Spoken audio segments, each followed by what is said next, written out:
Hi, good afternoon.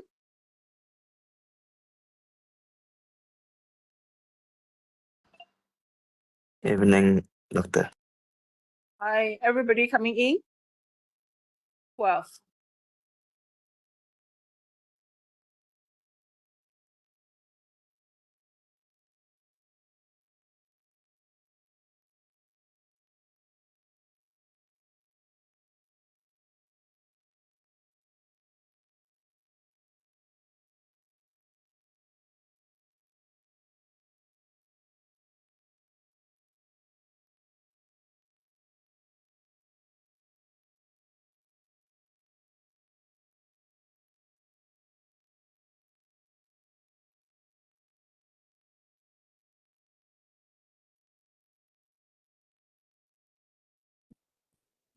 Okay.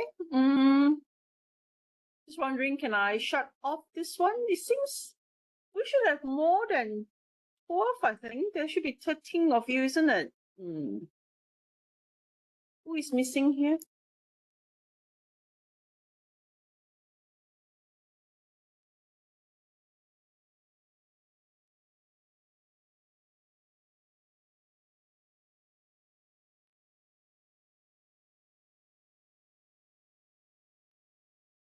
Oh, Sharifa Mariam. This lady, she has not been attending classes. I have been hearing that she has been missing for a while.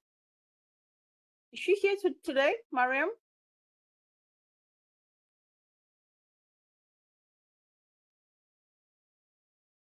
Oh, she's not taking, no, cannot be she's not taking these subjects because she's registered for these subjects. Okay, I'll take note and I'll try to look for her.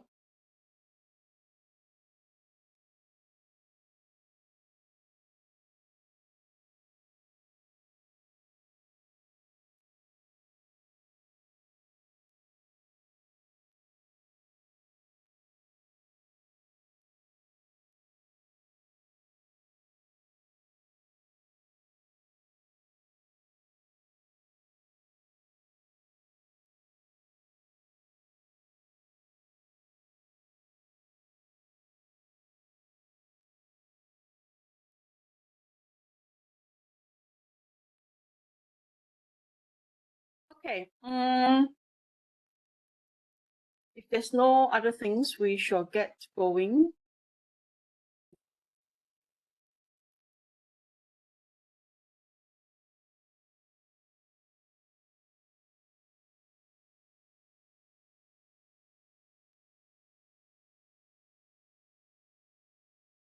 Okay. I think today. Yeah, I'm recording. Right. We'll try to finish a class in about 2 hours, and then see how we go. Then we will also, because I cannot start the class any early is because of I have to send my kid for some practices at 2 p.m. So by the time I reach home, it will usually be about 2:15 or 2:20 like that. So that's why we have to start the class a bit. I mean, like some weeks she has, some weeks she doesn't have, and after Easter it'll be better. Okay, she's practicing for some orchestra or something like that. That's why she has to be at the place for practices for the performance. Yeah. That's why sometimes she has practices, sometimes she don't. That's why sometimes I can start the class earlier, sometimes I can't. Okay. So that's why I have to sort of like hold you guys a little bit, because I understand that now especially there's some people are having what you call the kapasa later on. So we try to be a bit considerate on that level to make sure that people can go off the latest around 5:30. Okay, then if anything else that is not complete, I will supplement a little bit with pre-recorded. Okay, well, I have prepared some pre-recorded, especially for the S-curve and also EV techniques. I think those videos are very, very technical, like really like calculation wise. So that's why I prefer to give it to you with pre-recorded rather than explaining it here. because by giving you with pre-recorded, then you can actually look at it and follow the technique a little bit better. That's what I hope lah. Okay, so there is about 5 videos on pre-recorded on SV and sorry, not SV, S-curve and also EV technique. So which I will post it up after class, okay, for you all to go through it. 5:30, no, finish around 5.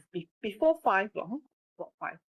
4:15. Yeah, now it's 2:30. Yeah, 4:35. Okay. Right. So today what we're doing is, as we flow on, it's going to be cost management.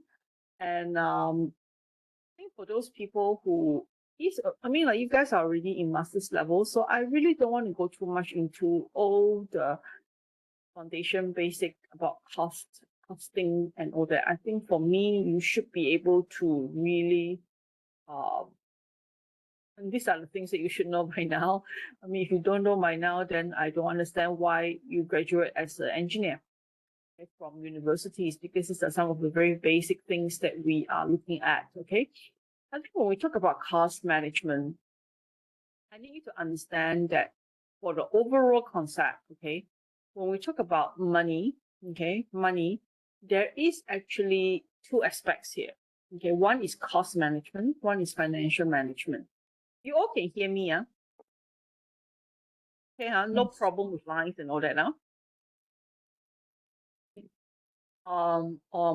If I'm being too soft or if I'm mumbling to myself, let me know, okay? Sometimes I may be moving towards the back, and then suddenly, it goes really far away from the speakers and you can't hear me. I start to mumble. Just let me know, okay? Yeah, so there is 2 aspects here. One, we talk about cost management, whereby we are really thinking about coming up with the budget for the project, okay? And it's about planning, it's about estimating, it's about budgeting, then it's about cost control, okay? So these are the typical, what we call cost management. And then this process, I think it involves various techniques, especially the estimating technique, which, if you followed me for your undergraduate studies, you would have already understand all that. You've already tried all that, but of course, it's no harm to do a bit of recapping here today. But the aim here is to know what is the cost, or what we call the capital expenditure. What is going to be the capital that you need to build the project, especially for civil engineering project. That is our major concern. Okay, so then we're talking about whether you have the money to build it or not. Okay, so at that level, we are talking about, we lump this under feasibility. Is the project feasible? It's just like technical. Whether the project is doable is a feasibility studies, okay? Whether the project scope can be done technically, okay, financially, okay, or in terms of money, it is actually under the category of feasibility. So when we talk about whether a project is feasible or not, there's one major question is, would it be too expensive to build? Is it going to be too much money? Where we're going to get the money from, and whether there is a budget for it. What is the budget? What is the cost of the project? So these are a few questions that you have to answer. So whenever the cost is a bit exceeding your budget, okay, or the expenditure, okay, will be not within the ability of the funder to fund the project, then the project is not feasible. So sometimes it's not because of technical, sometimes it can be because of money, that the project is KIV, that is being left on the shelf for another few more years, where the funders will have to raise funds for it. So you need to understand that aspects of the cost, the financial, the money aspects is cost management. So cost management is only about one fourth. I mean, no, I would say 1/3, maybe maximum half, 50% of what money, money management is all about here. Okay, so when we talk about cost management, the idea is, cost management, we're supposed to learn how to do estimates, we just learn how to do S-curve, EV technique. So these are more on cost planning and monitoring. And the underlying technique for all this is actually estimation. So if you can do estimation in a very good way, okay, or in a very proper way, or in a way that is systematic, in a way that can produce very good results, then we will know this is the cost needed for the project, and that equates to the capital that you need for the project. That in the end, it will be what we call the capital expenditure for the project. Okay. So, of course, in scope management, we talk about whether, what is the scope of work, what is the scope of works, what is the product breakdown, what is the work breakdown. And then from there, we also look at various activities that is needed to actually to be carried out in order to build the components, in order to build the whole product. So those are basically flow on from like scope management. So scope management tells you what product you want to build, what components you want to build, what resources that you'll be using. Okay, and it actually talks about it. It actually spells out the feasibilities of the study. Okay, very well. Like it spells out the technical feasibilities. It spells out the financial cost feasibility. The economics part of things. So these are all dealing with money and the cost, the benefits of whether the item will be built or not, or the facilities will be built or not, or whether the product will be built or not, is pretty much dependent on that cost. Okay, cost. What is the cost? So the accuracy of costing works will actually help to determine whether the project will be going ahead or not. Okay, and then on the other opposite end of all this is actually the funding.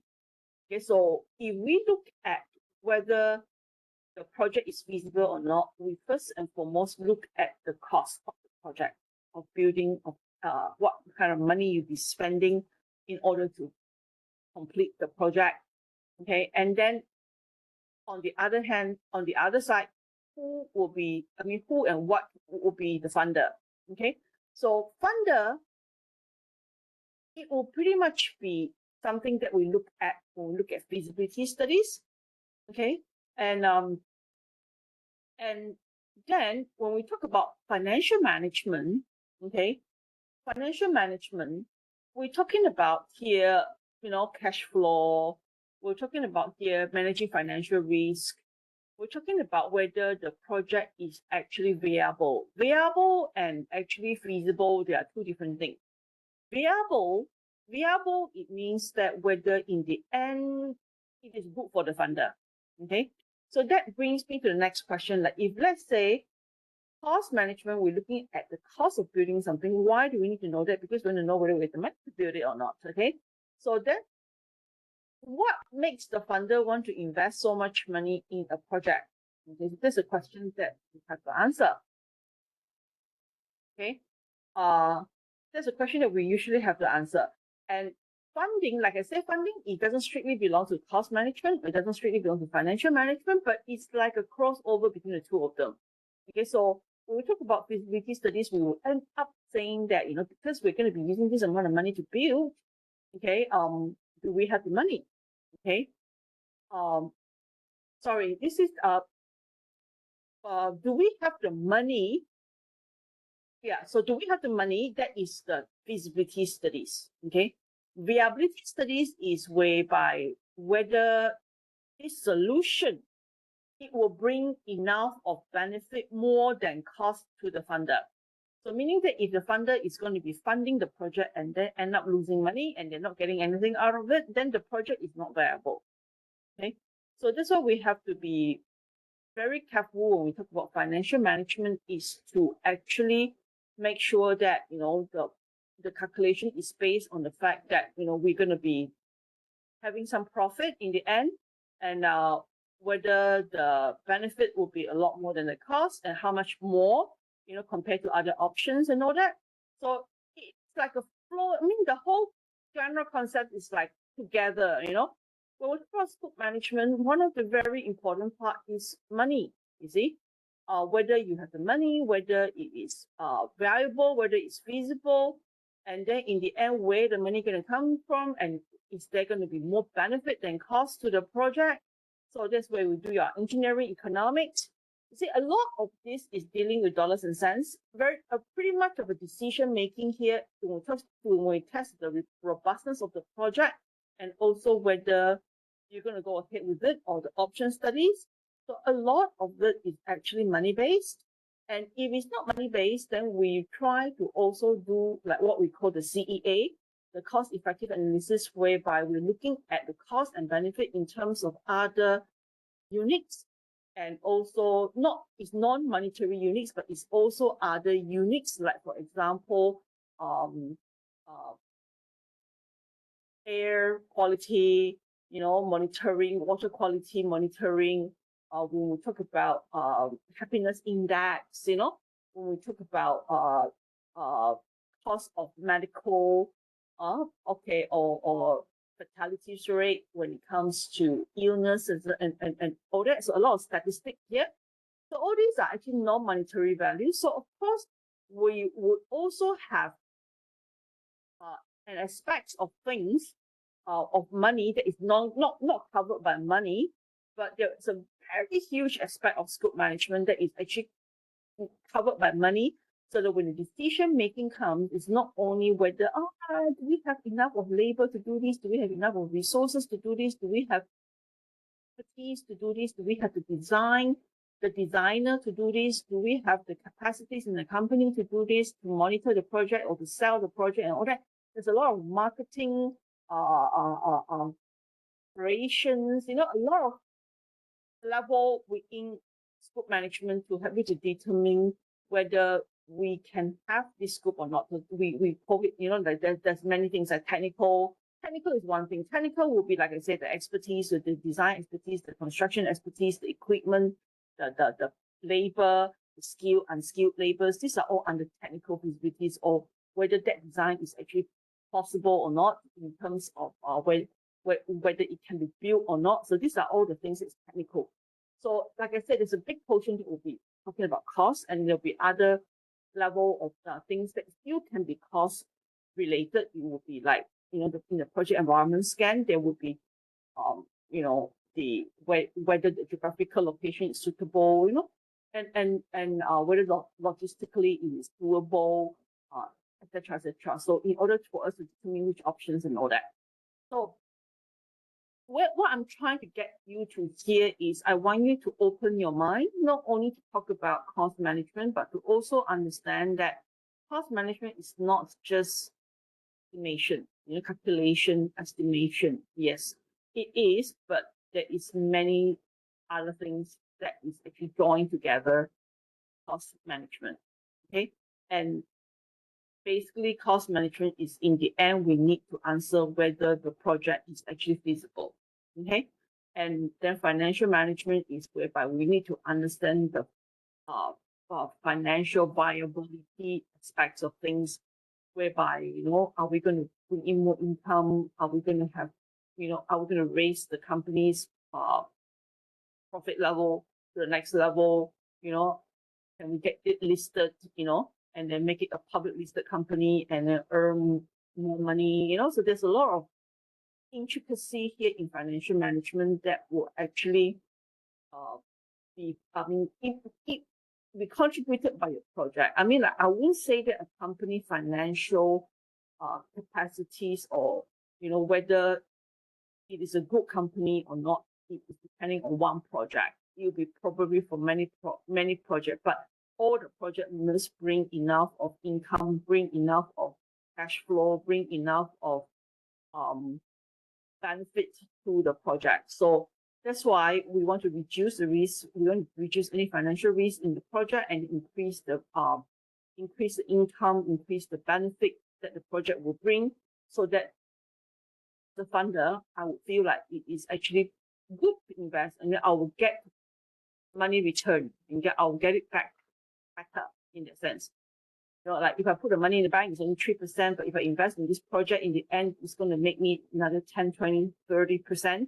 Then I would rather put my money, I'll take my money out from the bank and then put it in the project, and then hopefully the project is what we have deemed it to be, to calculate it, you know, and then, you know, it's managed in a good way that the benefit actually in the end overcome the cost. Okay, so I want you to be very, you know, open your mind, not just thinking about, oh, cost management here today, we're going to be talking about estimation. No, it's not really that actually.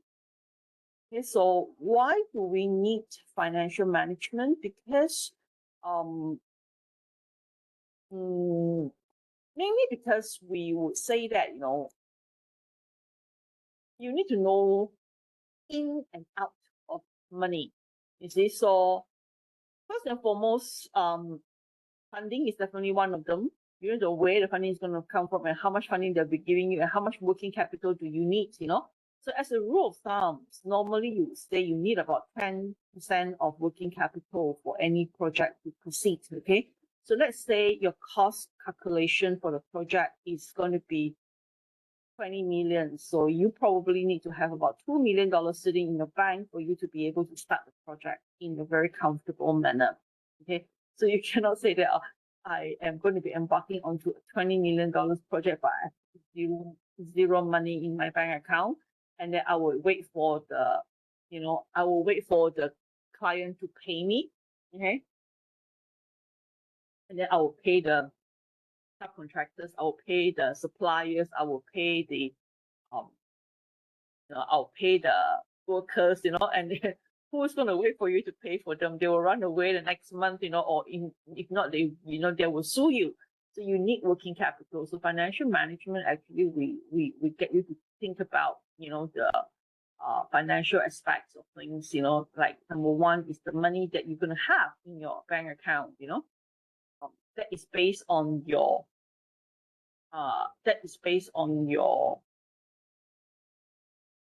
project. Okay, so your cost. So your cost after your estimates, not only you know why do we need to manage costs, okay? Managing costs, you see, managing costs is more on managing the resources, you know, managing money you're going to be using to buy certain things, you know, and then can you get it cheaper, you know, in terms of procurement and all that. But if you talk about financial management, it's really other things, you know, it's about do you have enough money to tie you through the time that is a bit negative? Do you have money? Do you have enough cash flow for the project? Cash flow is really a very essential thing, you know, for any project. If the fund is not available, you literally cannot move the project. So you do need to have initial, the initial capital, you know, that is there. I mean, nobody can have a 20 million estimated cost of the project, and then you've got like $20 million sitting in the bank for you to sit there and do the project. Not likely, okay? But like I said, the rule of thumbs means that generally people will tell you that, okay? But obviously, you also need to know what is the financial situation. Not only is your financial, it's the financial situation in your company. Okay, so your company is not only running one project at one time, you know, they will have like maybe 3 or 4 big projects, another 10 medium-sized project, all going on at the same time. And you need to know what is in your pot, basically, you know. So if there is no general idea of you have enough of funding from the company, then the company will have to be very careful in raising the capital, working capital, okay? And that is whereby we need to first and foremost talk about funding. So, you know, where are you going to get your funding from, essentially? So funding can be from equity, can be from borrowings, can be from retained profits. It can be equity funds, can be from like, there's two levels here, like equity and borrowings, retained profit, shareholder funding, in grants that you can get from, or loans. Borrowings are loans, loans, borrowing from financial institution, bonds, and all that. So you need to raise the fund. Okay, so financial management would force you to raise, makes you think about, where am I going to get the money to do this project? There are young people who just don't have money in their bank account and they proceed with projects, and you can see that all of them are in financial problem situation. Okay, so no company, no developer or contractors will have zero capital in their fund. That's why you've got startup, you talk about the company's capital and all that.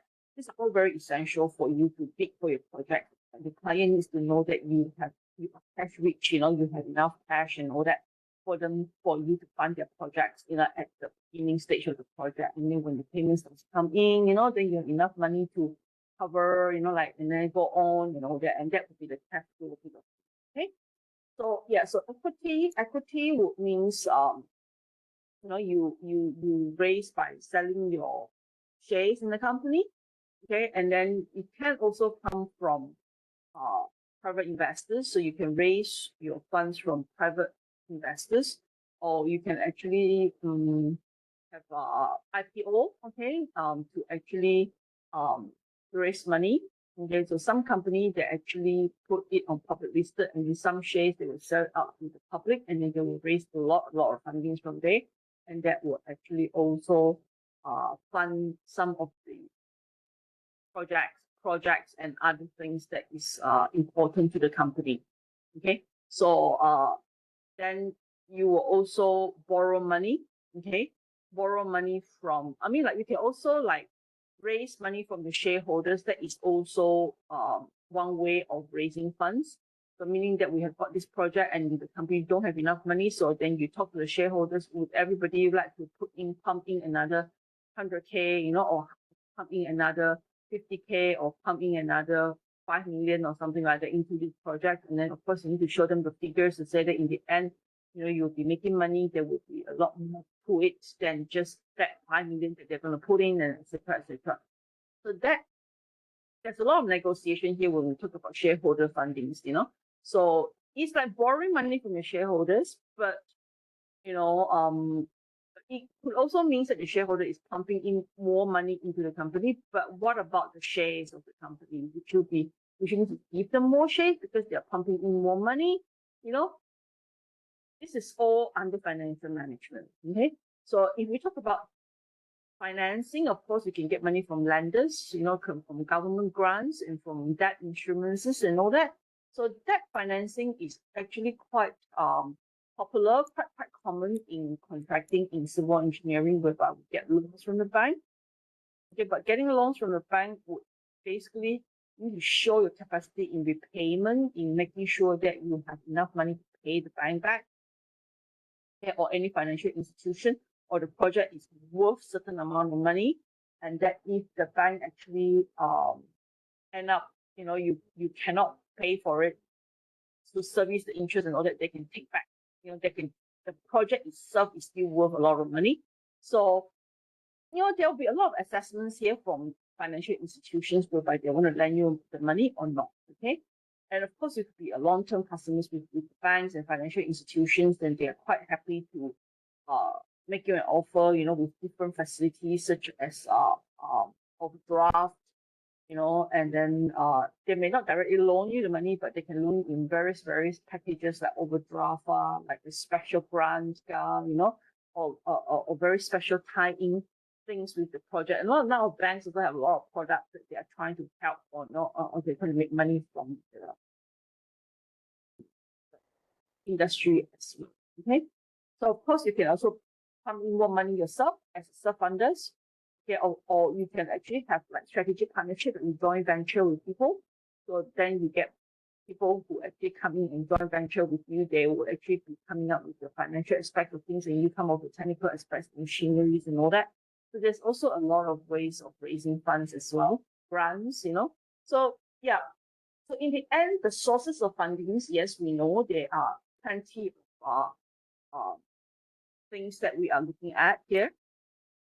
Okay, when it comes to project funding, plenty of ways to jalan lah, put it this way lah, huh? And through the various ways of raising funds, so the very, very key essential things here is when you want to raise funds, you need to tell people, number one, what is the cost of the project? Okay. So if that means, they need to tell you, they need to know how much money they need to come in that sense. So if the cost of the project is 20 million, like I say, you want to raise 2 million, okay, from your shareholders or from the own self-funding or borrowing from the banks, some government grants, etc. You need to know the amount of money that you want to get from the funders, okay? Whether it's you are your own funders or your company shareholders is the funders or whether you're going to be IPO it or you can raise it from borrowing from banks and etc. You need to know the numbers. If you don't know the numbers, then it's going to be very difficult for you to tell people that, I need you to give me 10 million, or I need you to invest 50% of the funds to us, which is 10 millions, or which is 2 millions, etc. So that numbers is very important. So how do we determine the numbers? Okay, so I think that one will go back to cost management. Okay, so when we talk about cost management, the basic techniques that we need to know or everybody should have in their pocket, all the tools that you have in your pocket is estimation. Okay. You all can see my screen, no issue. My screen is actually moving, right? Like I'm actually changing slides and all that. It is okay,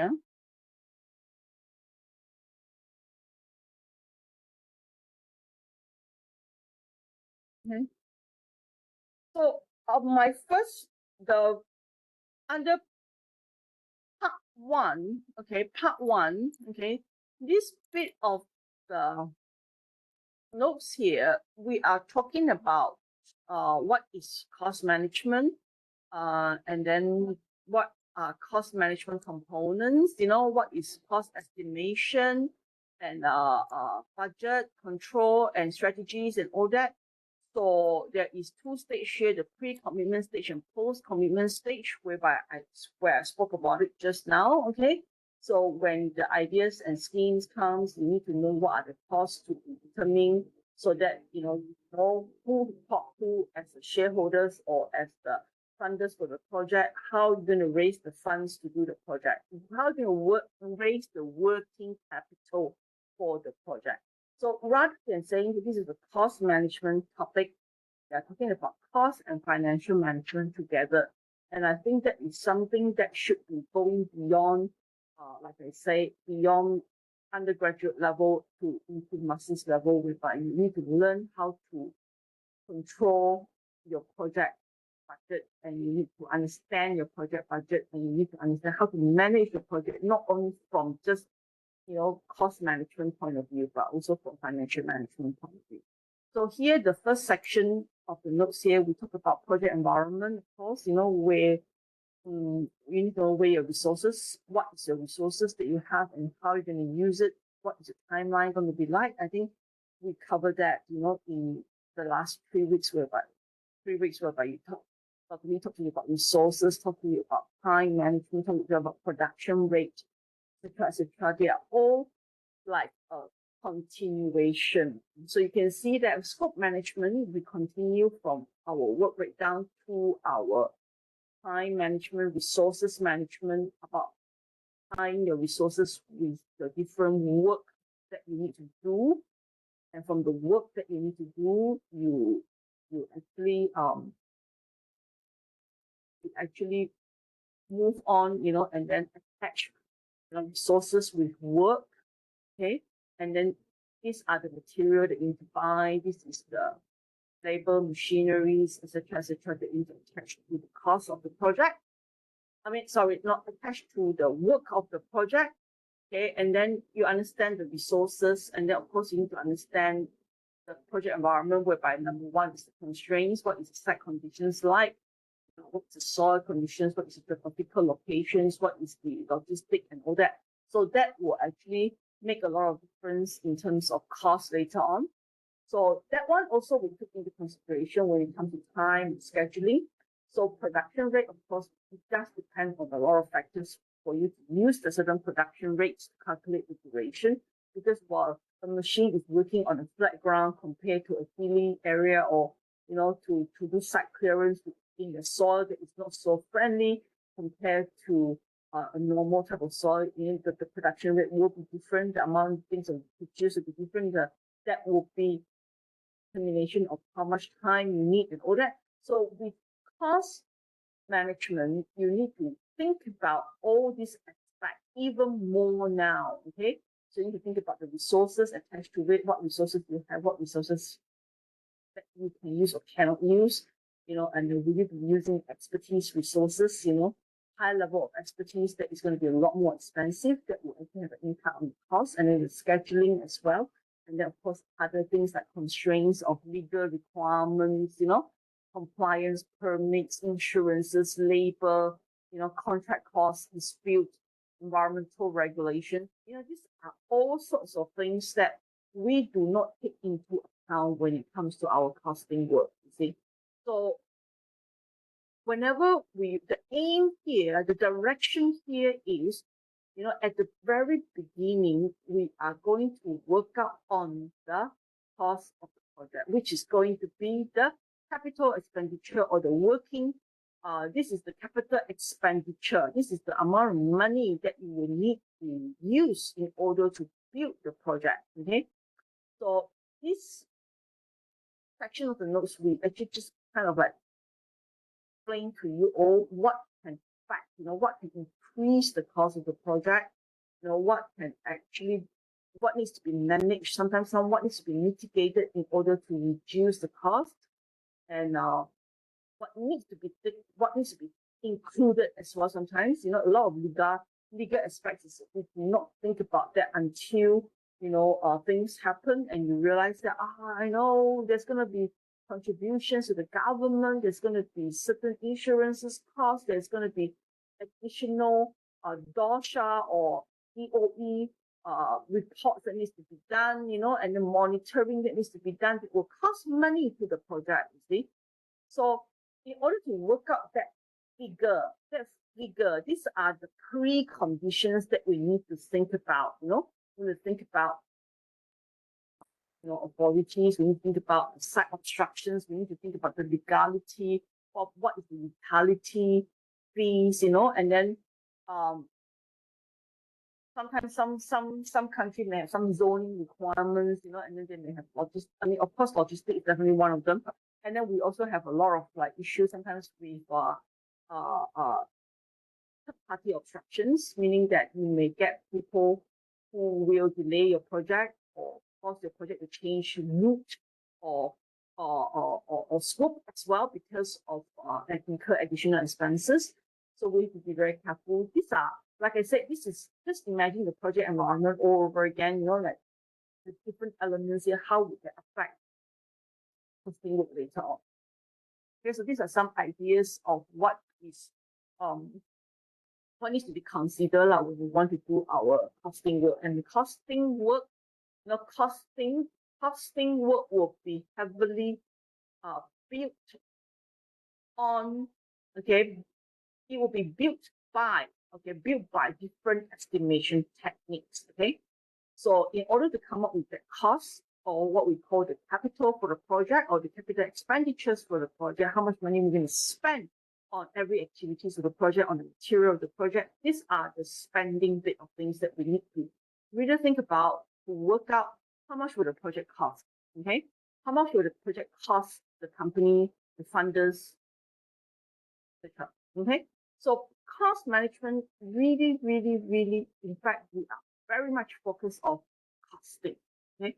To come up with the cost of the project or with the expenditure. I repeat this again and again because I want you to remember okay, that, cost management is really basically come up with the cost of it. Okay, so how do you do that? By considering many, many things, okay? What can increase the cost? What can cause cost to go haywire? What are the risks, costing risk involved here? Okay, and then from there, okay, you will build up with you use different techniques in order to come up with that final figure, okay? And of course, this part of the notes, like I say, mainly focus on the various type of constraints, resources, the designs, the consultant also make a lot of differences. It's just like when you go to court, some lawyers will make the case go down the drain. Some lawyers will make guilty becomes not guilty. You see, so I mean, different level of professionals, they have different level of capacity. So our designers, our consultants, their design, their supervision do make a lot of difference also in terms of the cost of the project as well. So selecting a good consultant, which is actually experienced, which is actually more on a problem solving kind of level, has creativity and all that, will actually help a lot in terms of navigating the project into a better costing outcome. Okay, and then of course we also look at procurement and contract type selection, which I will more or less cover in a lot more in terms of procurement later on.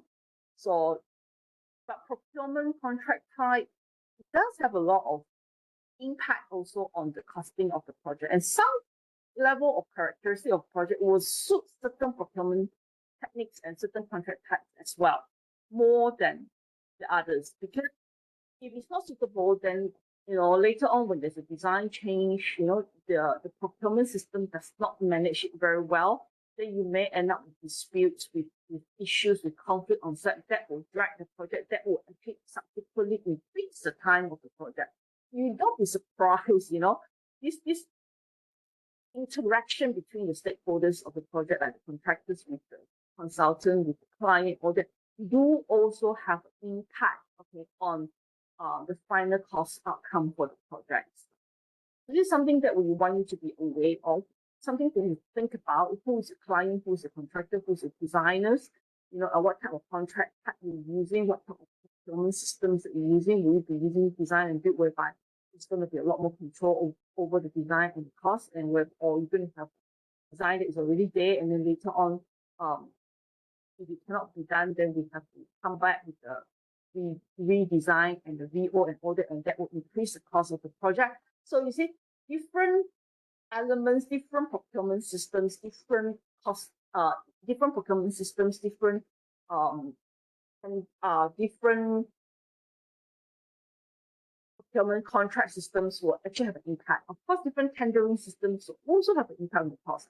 So usually, if there's an open tender, then they will usually compete with one another.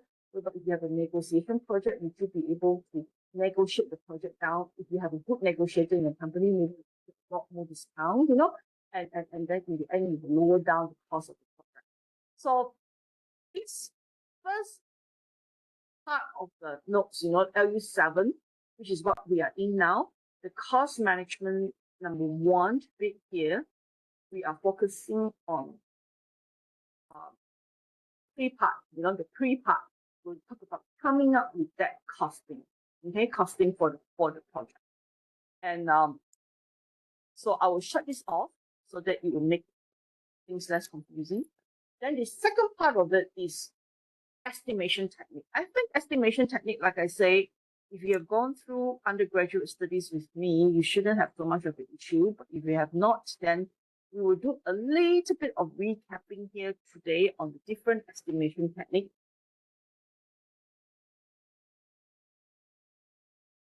Different estimation technique, the aim is the same. Okay, the aim is the same. It's to come up with the cost. It's to come up with how much money that you are planning to spend, or that you need to spend on the project. So what is the difference between different estimation techniques? The only difference here is, okay, when you use it. So for example, at the very, very early start of the project, But all estimation technique must have a good system. And what we're talking about here is that kind of system. So the system that actually help you to come up with a very, very professional opinion or judgment on the cost of the project is critical. Okay. So without a proper systems, it's like, we're just taking a guess, basically, taking a guess over. It's just that if we don't talk to you about production rate, okay, as a method of coming up with time, many of you will actually just, take a number, and say, oh, this is going to be 5 days based on my experience, based on some historical data, this is going to be 5 days, 6 days, 10 days, and then whatever. You see, so when we give you a system, okay, to do your estimation, time estimation, we give you a very basic system of production rate. Okay, many textbooks actually don't tell you this. Okay, so this is actually, many textbooks will say duration estimation. Okay, and duration estimation, they expect the estimator to come up with that. Okay, so a lot of textbooks would not have a proper way of telling them, because for many people, it's like different companies have different ways of doing things. But like I said, even the different companies have different ways of doing things, there's always a fundamental way of doing things. Okay, and I think for me, it will be the production rate. So you see, production rate is a system. So understanding the production rate of the resources will help you to determine in the very, very early stage of the project the time that is needed. Because when you have the kind of resources that is in your hands, and not all resources behave in the same way or have the same level of efficiency and productivity, you need to understand what you have in hand. It's just like you need to know the cards you're holding in your hands before you want to call for shorthand or no shorthand, When we go to casino, you want to know what cards you're holding, you see. So not even if you're playing a game, with people, you need to know what is the other side looking at, what is on their mind, the other side of the negotiation table. So having productivity rate is like understanding your cards very well.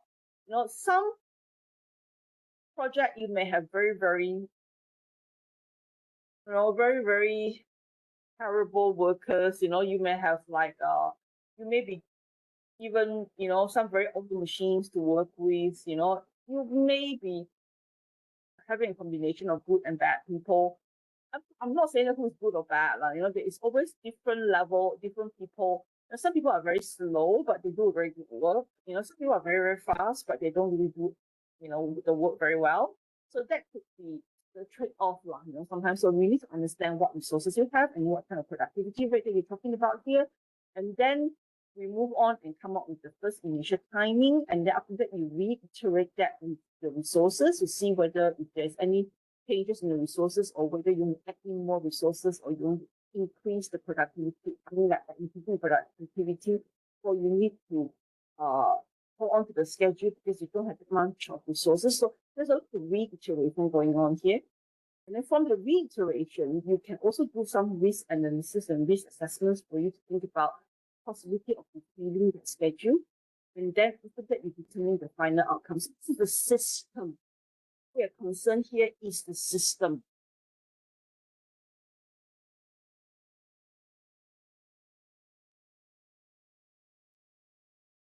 So what I'm concerned here is the system. So with costing work, we also want to have a system. Okay. So a system is used at different times.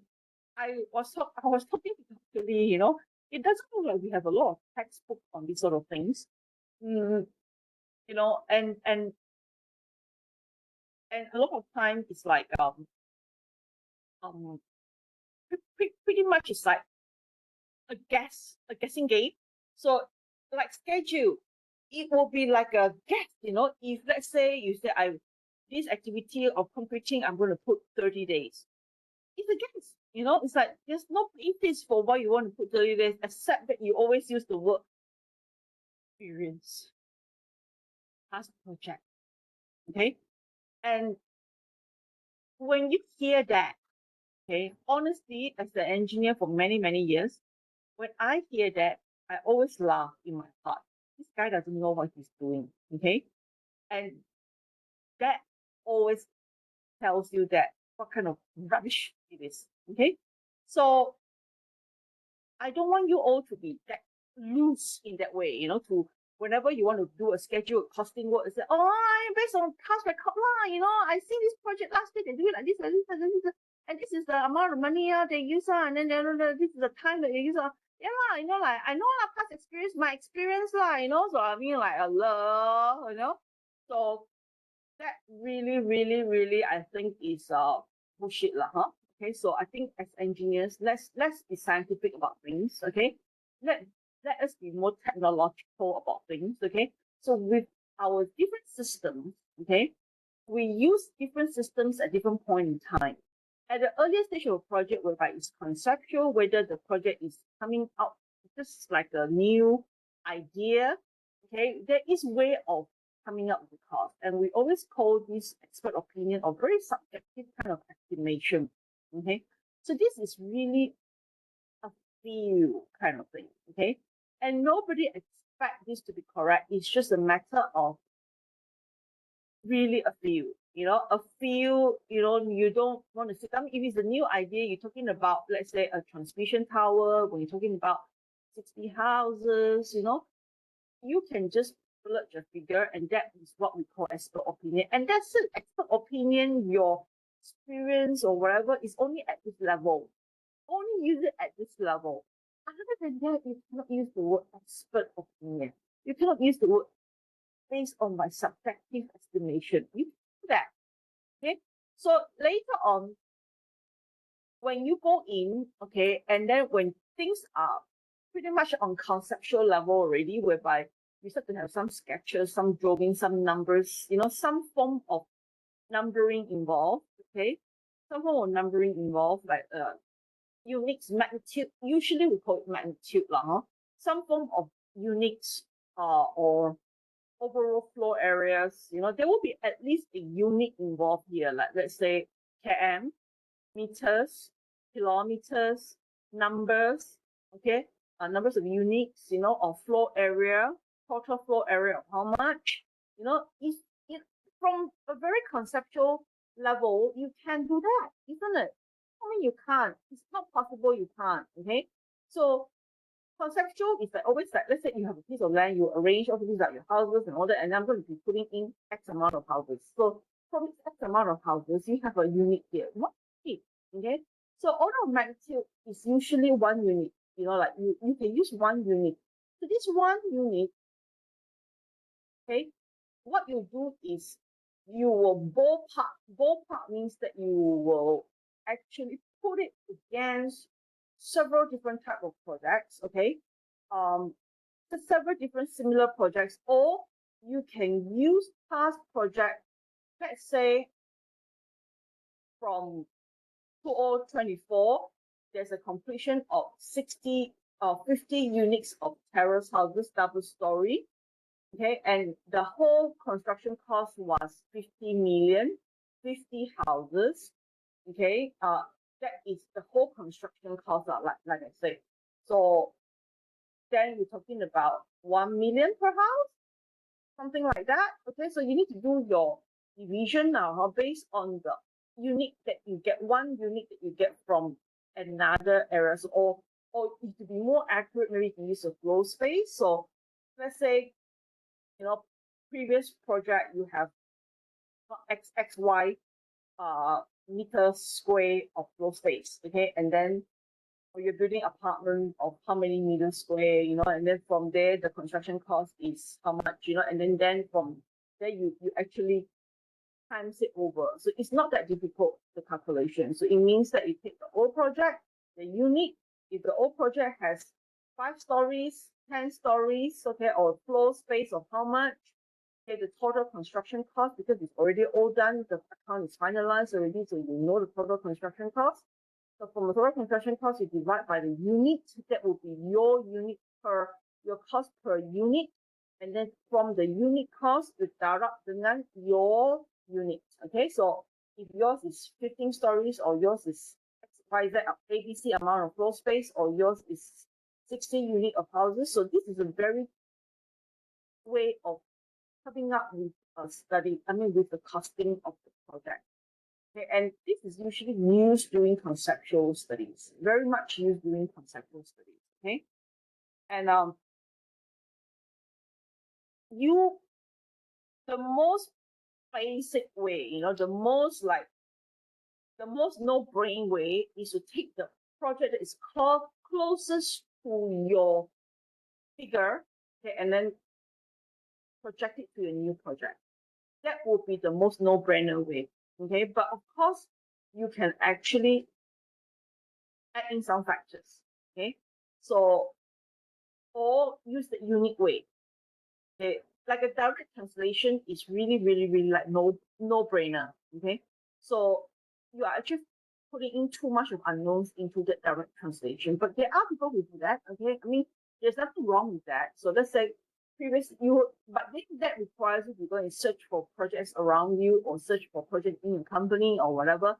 That is really, really, very close to your project. So in terms of many, many aspects, especially the unique size, the length, the scales, and all that. So it has to be very, very similar for you to make that direct translation. Otherwise, there's two ways. Like I said, one is to use the unique way of doing things, or that one will call the order of magnitude, meaning that I've seen like 2 years ago, people in Cal built the railroad for how much money is the construction cost, and they're building 30 km or they're building like 300 km of railroad. So that 300 km, that total construction cost divided by 300 km and then times by the construction cost that you are planning to build here for your art or whatever. So then that would be your estimation, okay? Your estimation of your cost. So that one is one way to improve the accuracy, because at least you're basing it on some units here. So of course, you can also add in some factors as well. So you can actually, like, let's say from the original project that you've selected is very, very close to your project, like this method, very close to your project, but you can look at it from various aspects such as the locality, okay, complexities, okay, because the design may be complex. Like the one that you're looking at may be just a very traditional design. The one that you're going to go for is going to have a lot higher complexities.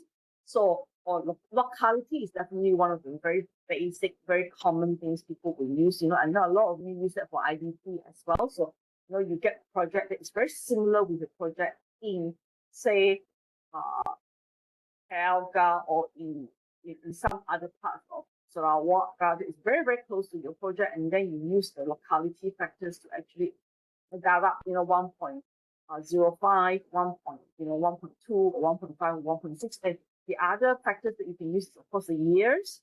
So years you can use like inflation rate and all that to inflate your project. So let's say if you've got similar data from previous years, 2022, then you increase it over the inflation of the coming 2025. Your project is going to go on in 2025.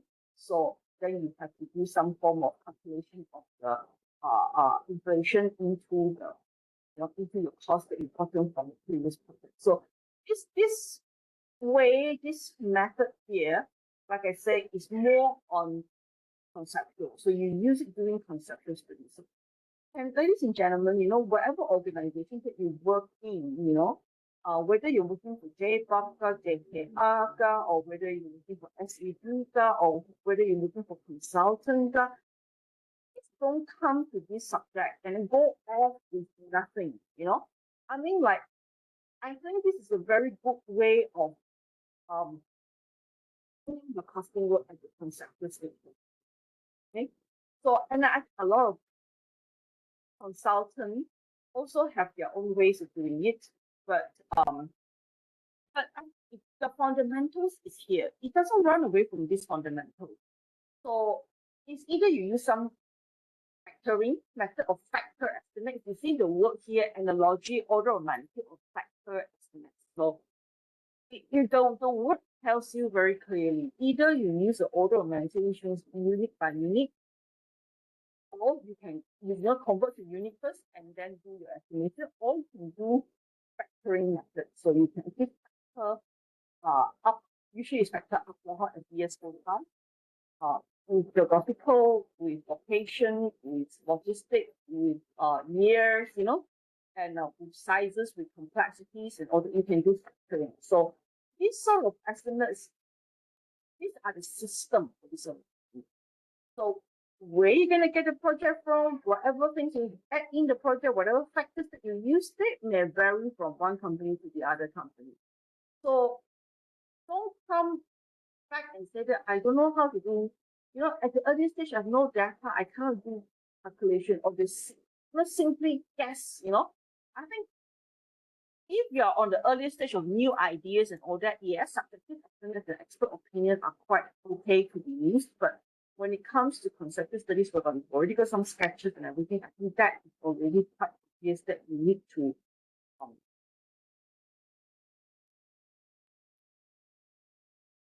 has a better accuracy here.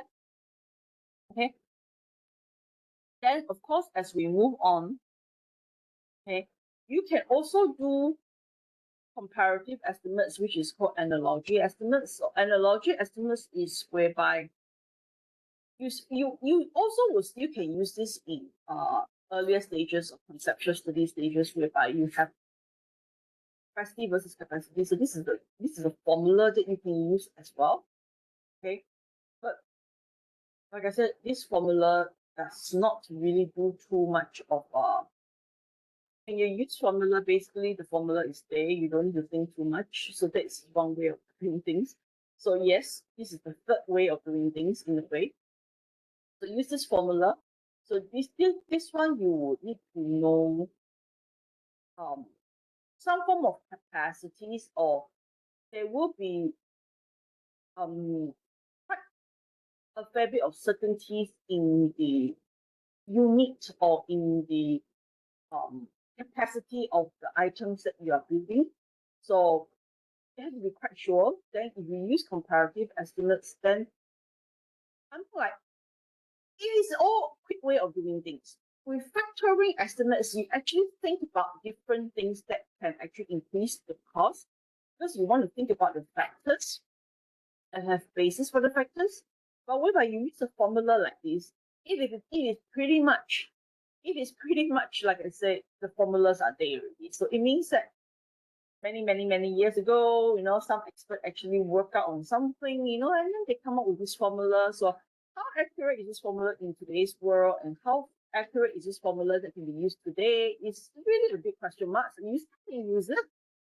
It's just like F equals to MA, you still can use it. It's still very fundamentals, but whether it can accurately portray the situations is still, okay, because many things was actually overturned by other scientists already. So, but they form the fundamentals. So this is one way of looking at cost. You using this sort of like indexes in a way, meaning that capacities or some form of units to actually look into.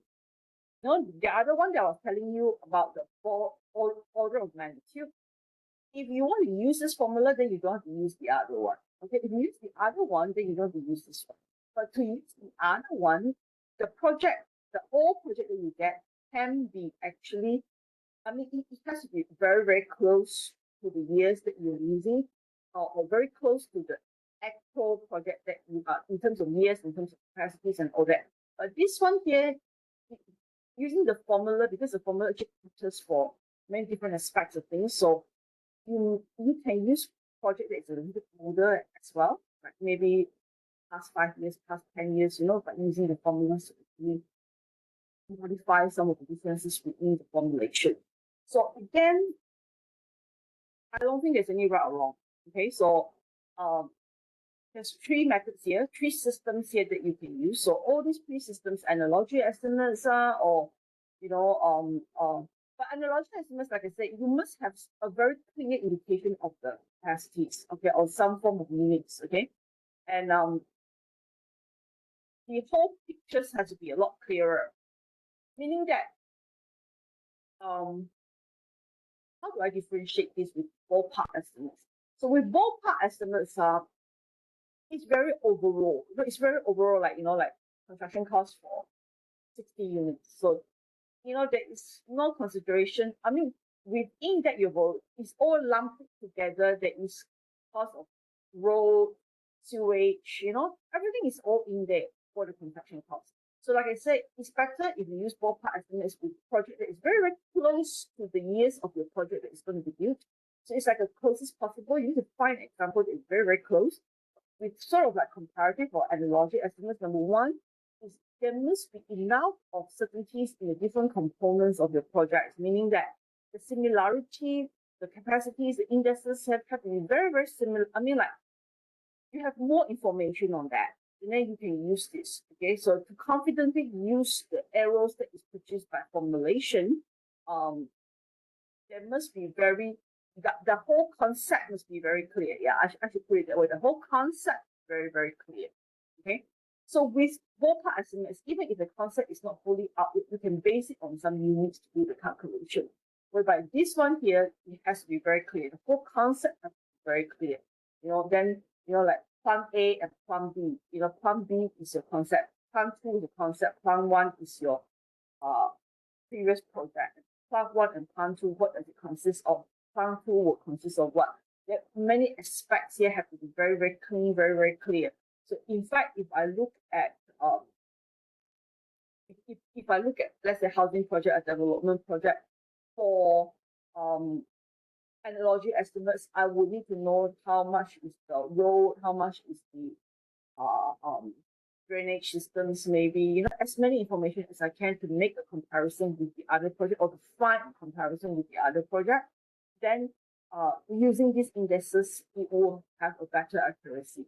Okay, so again, none of this method is going to give you like a Einstein accuracy kind of thing, because this is all early stages of the project. So when you do estimation at a very, very early stage of the project, there is expected to be errors. It's only used to actually give your funder some form of ideas to begin talk or to begin sessions with your funder. So you go to a funder, they plan to do this, you present them with the ideas, you some numbers to it. If you don't, they're going to ask you at the end of the day, do you think you will cost you over? So how many do you think I need to invest in? So it's a very common question. It's a very basic question. This is like eating, 2 meals a day kind of thing. So these are the purpose of this stage. Your funders need to know. They want to know. How much would they be involved in? And usually, as an engineer, I like always to tell my engineers, go and find out, how much can they afford. Especially a lot of clients, they ask you to do this, do that, do this, can you do this, do that.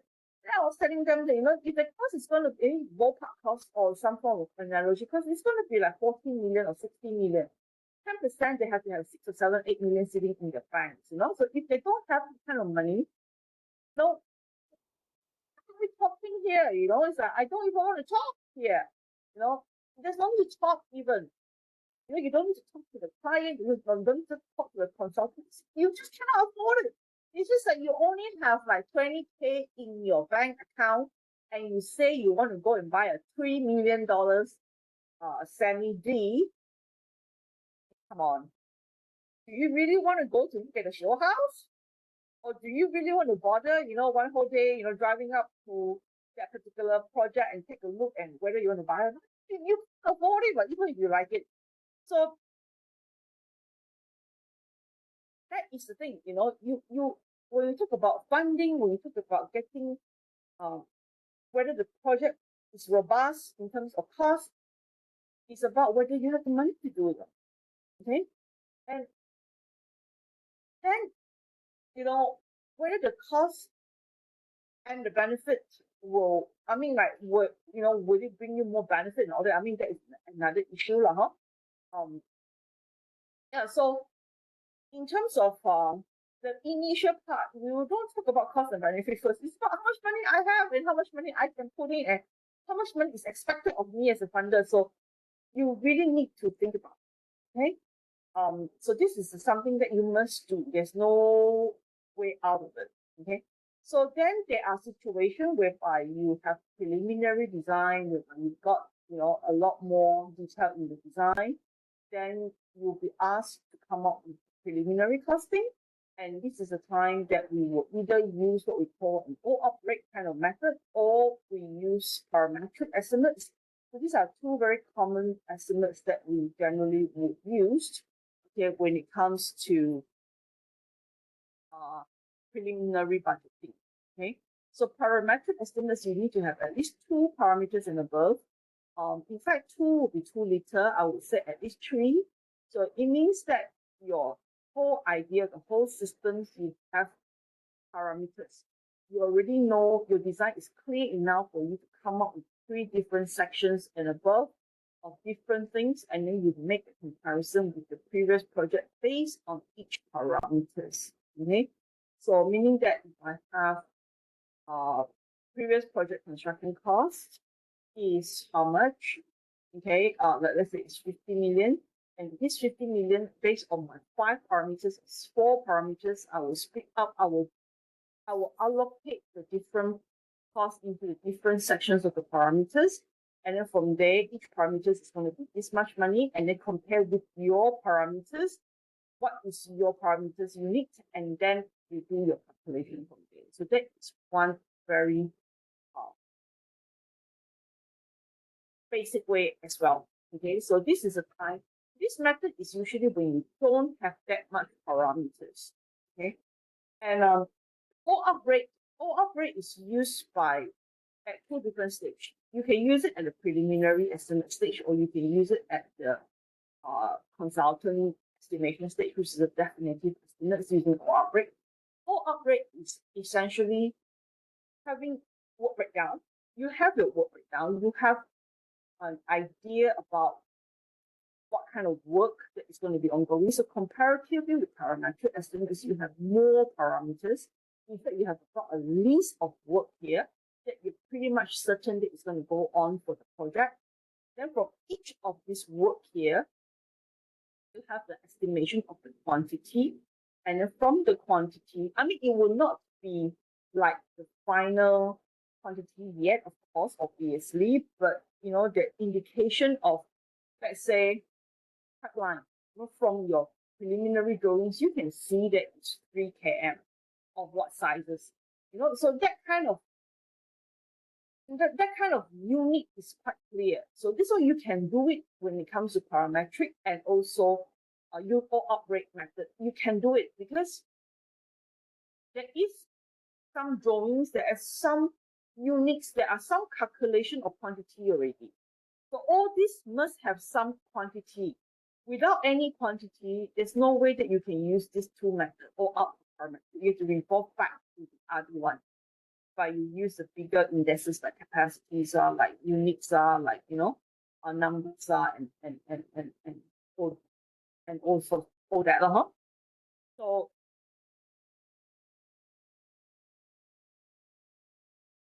yeah, so basically, when it comes to OUP rate, you just imagine, okay, you just imagine what is the unit.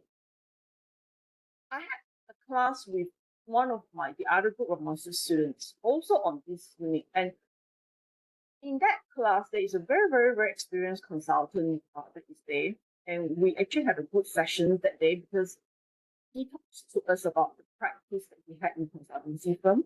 So in consultancy firm, they usually have some sort of unit, okay, some sort of unit. So they have a pool of data that is already there. They themselves, you know, have that kind of information. So for example, if they want to build drive a car, you know, they will have OUP rate. Okay, so whether they know it or not, but when we talk about OUP rate, and when he spoke about the units, the rate that they have per different items, actually it is OUP rate. So he learned something new. He said, "Oh, okay, I didn't know that is OUP rate." But you know, and I also, you know, from that practice, like understanding the practice that he had, it also helps us to more or less, help me to more or less verify that, you know, the information that we're giving to the students are actually not bad, you know, like on par with the practice. So which is good in that sense. So they have like to drive a pile, how much money, you know, to do the box girdle, how much money, to build a bridge, how much money, you know. So they actually have that kind of database, you know, from previous years and all that. So then their QSs, usually themselves QSs, they are very quick in inputting those numbers. And I would tell you, all QSs will do all operate method. Okay? Whether they know it, what it's called or not, it is that. Okay? All operate method is actually understanding the unique of the item that you are looking at, and then have a rate that is combine everything in it. So you can build your own OR rate if you don't have OR rate, or you don't have the numbers for OR rate. Or you can actually have information on your OR rate previously. But that OR rate information, that rate that you have is everything in it. Okay? Is the labor, machineries, material, at least three M's must be there. Okay? Inclusive of material, inclusive of management, risk, or wastage, and all that. That is a separate story. But you imagine if you want to build, if you want to drive a car, okay, 150 by 150 car. So where is the OR rate for the car? So if your company has some form of rates that previously, that is, I know a lot of you will get confused by, going to JKR, file, and then you go to the BQ, and you go and take the rate there, and then say that it is the OR rate.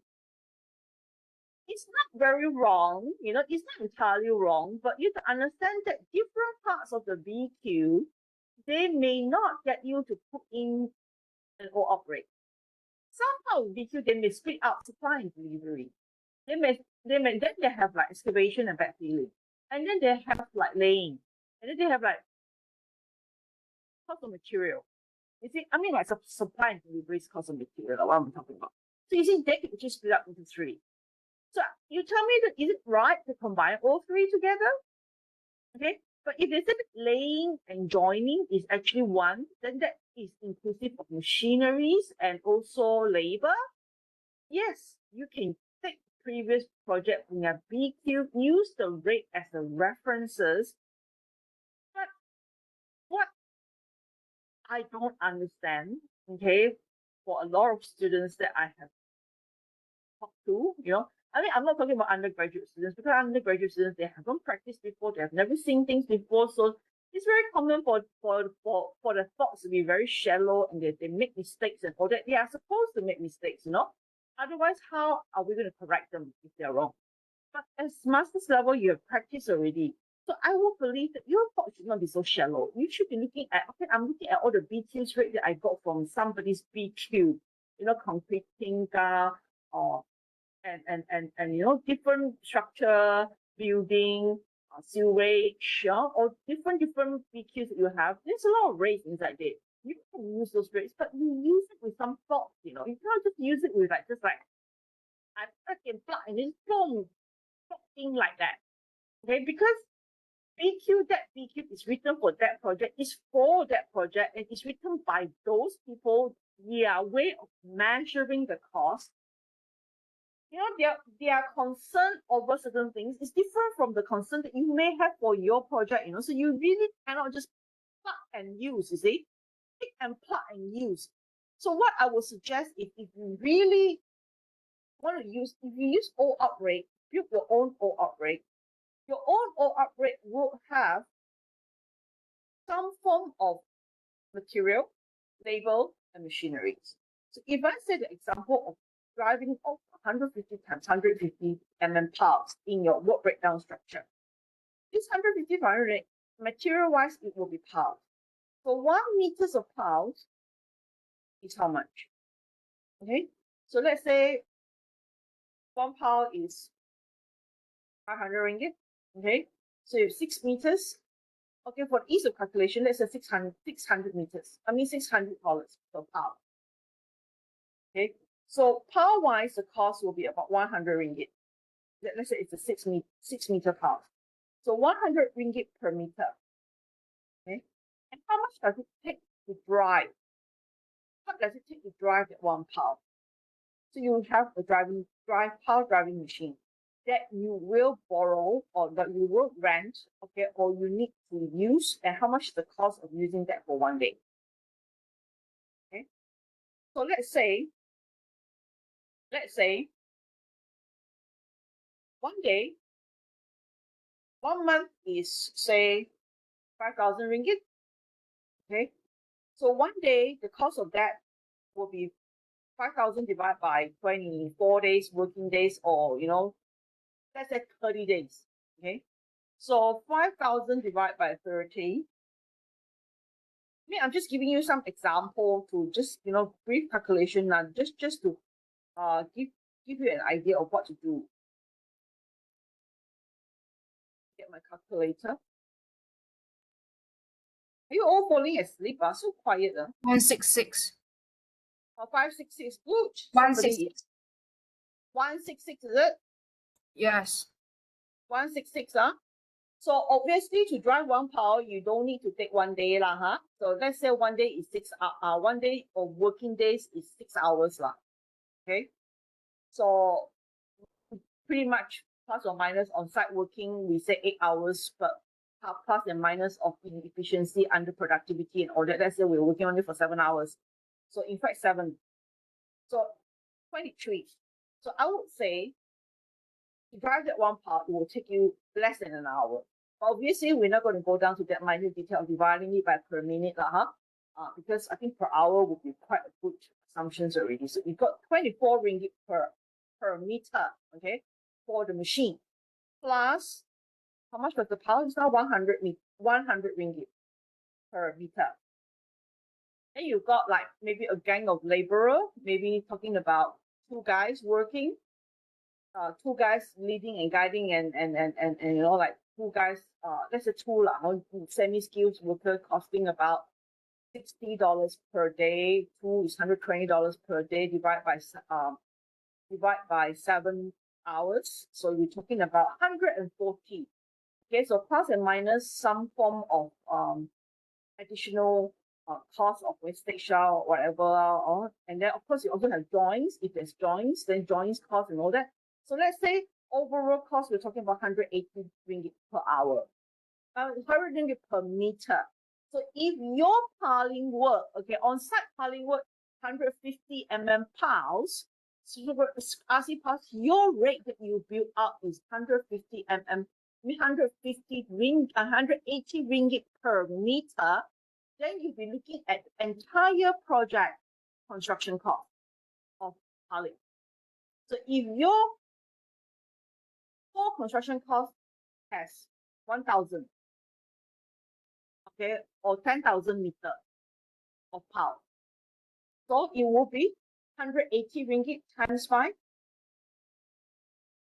10,000. So you're talking about 1.8 million of piling cost. So all upgrade is not for you to, like I really, really detest it so much. When students start to do like the BQ way, and then they put in, they do their costing work based on this sort of method, and then they convert this all upgrade into a BQ format. I mean, I'm pretty sure some of you will do that because you don't fully understand. But to be, I mean, for my old students, I think you all are okay. You know what I'm like. I mean, like Esther, like that. You just finished last year, so you have some experience with this. So we've seen so many examples where the students are actually confused with EQ and detailed estimates at full operate. Okay. When we talk about all upgrade, we have our work breakdown. What kind of level of work breakdown, we don't know. Okay, you can have very, very shallow kind of work breakdown with 1 or 2 layers. You still can use full upgrade. Okay, and like I say, when we talk to our students with in the consultancy and all that, I have a student last year, in 2024. He was consultant for like 30 over years. So he was talking about him, their company actually have a lot of these sort of rates, so they kind of use the kind of rate, whether it's actually all written down in in a file or not. It's not like that, obviously. So they do have some idea, some indication, and a lot of QSs will use this method. So they have some idea, some inclination of a rate that has everything in it, and then they will plug it into the work breakdown with the quantity, and they will do an estimate based on that. That is what we call and that is a method we usually use when we are doing preliminary estimates, when we are doing definitive estimates, whereby the consultant needs to tell the client what is the budget pre-tender. Definitive estimate is whenever the consultant needs to inform the client this will be the budget for the project that they have to put up for the tender. Okay, even they will have a number. The consultant themselves will have a number. The client will have a number, so that when all the tenders comes in from different people, okay, they can actually compare it with their own budget. Okay, so with their own estimate, and that is what we call definitive estimate. So whenever you have a preliminary design, whereby the design is not finalized yet, you haven't planned for the workflow and all that, you essentially can use to update the parametric. Like I said, parametric is very, very even more basic because you can have like 3 or 4 or 5 different parameters. It means that the idea, the whole items are not confirmed yet. A lot of things are not complete. The pictures are not complete yet. So you can use preliminary. That means you have got some parameters there. But then when the items are more or less the floor, the road, those are very clear already, but then the actual calculations are not done, then you can use what we call all-out. And why consulting use all-out? Why QSs use all-out? Because that is the best they can do, because they themselves are not down on the site coordinating the work. The work coordination is purely by the contractor. Okay? So whatever information they have is the activity and quantity and the possible cost of it.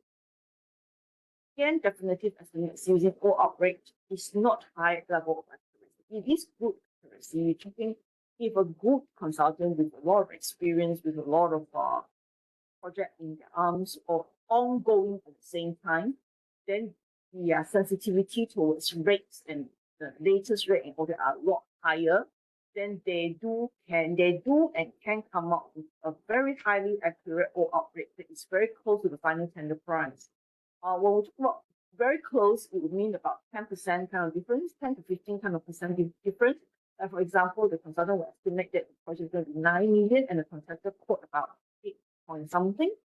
That will be very, very close, very, very good accuracy, or the consultant quote plus or minus about 10%, even up to 15%. So that will be very good accuracy for all operators. Okay. Obviously, we using all rate anything more than that, and any higher accuracy more than that, I also would not believe also like it's going to be quite impossible. Okay, because you don't have the workflow, you don't have how you're going to arrange a schedule, how you're going to arrange your resources, and when your resources are going to come in and all that. So how long you're going to work your resources and all that. So that one is pretty much what the contractor would do. So from the QS side, QS almost at all the time they will use all rate. Okay. And they will tell you, I got. That's why that is why whenever QS come up with some rating, it's either going to be way too high or way too low. I mean, and you can say that they are supposed to be like the professional in costing, but actually a lot of times their rate are pretty much even more off the engineer's rate because they don't have first-hand technical experience on the rate. So, but again, all this say, I'm not saying bad things about QSs. I'm just saying that the reason for that to happen, the accuracy can be pumped up, especially when the consultant or the QSs or the engineers at that moment they have a lot of projects going on, or they've completed quite a few projects last year, and then their sensitivity towards the numbers is still very high. Then that one would actually makes them a lot more sensitive to the rate that they'll be using, that they'll be putting in the OR rate. So when they use the OR rate in the field or they use the OR rate that is already in the database, it doesn't matter. Okay. Idea is an OR rate has minimum three major factors here. I mean, 3 major components here: the material, labor, machineries, and in fact, I would say you should include some form of um, I would possibly include some form of additional accessories or consumables and all that into the cost category to make it a little bit more open. I think you can put in some management costs, I think supervision costs, I think that would be even better. But even if you don't do that, supervision, wastage, and all that can come whole at the end of the calculation sheet as well. So both operate estimates and detailed estimates, they're actually quite similar with one another because all of them are actually based on work breakdown. So you have a good work breakdown, especially for detailed estimates, you will have a proper work breakdown. Okay, there will be a very, very clear accuracy of work breakdown. A very, very sure work breakdown, whereby definitive estimates you can have, let's say level 1 GA, or level 1 and 2 GA, but detailed estimates you will need to have a very detailed work breakdown.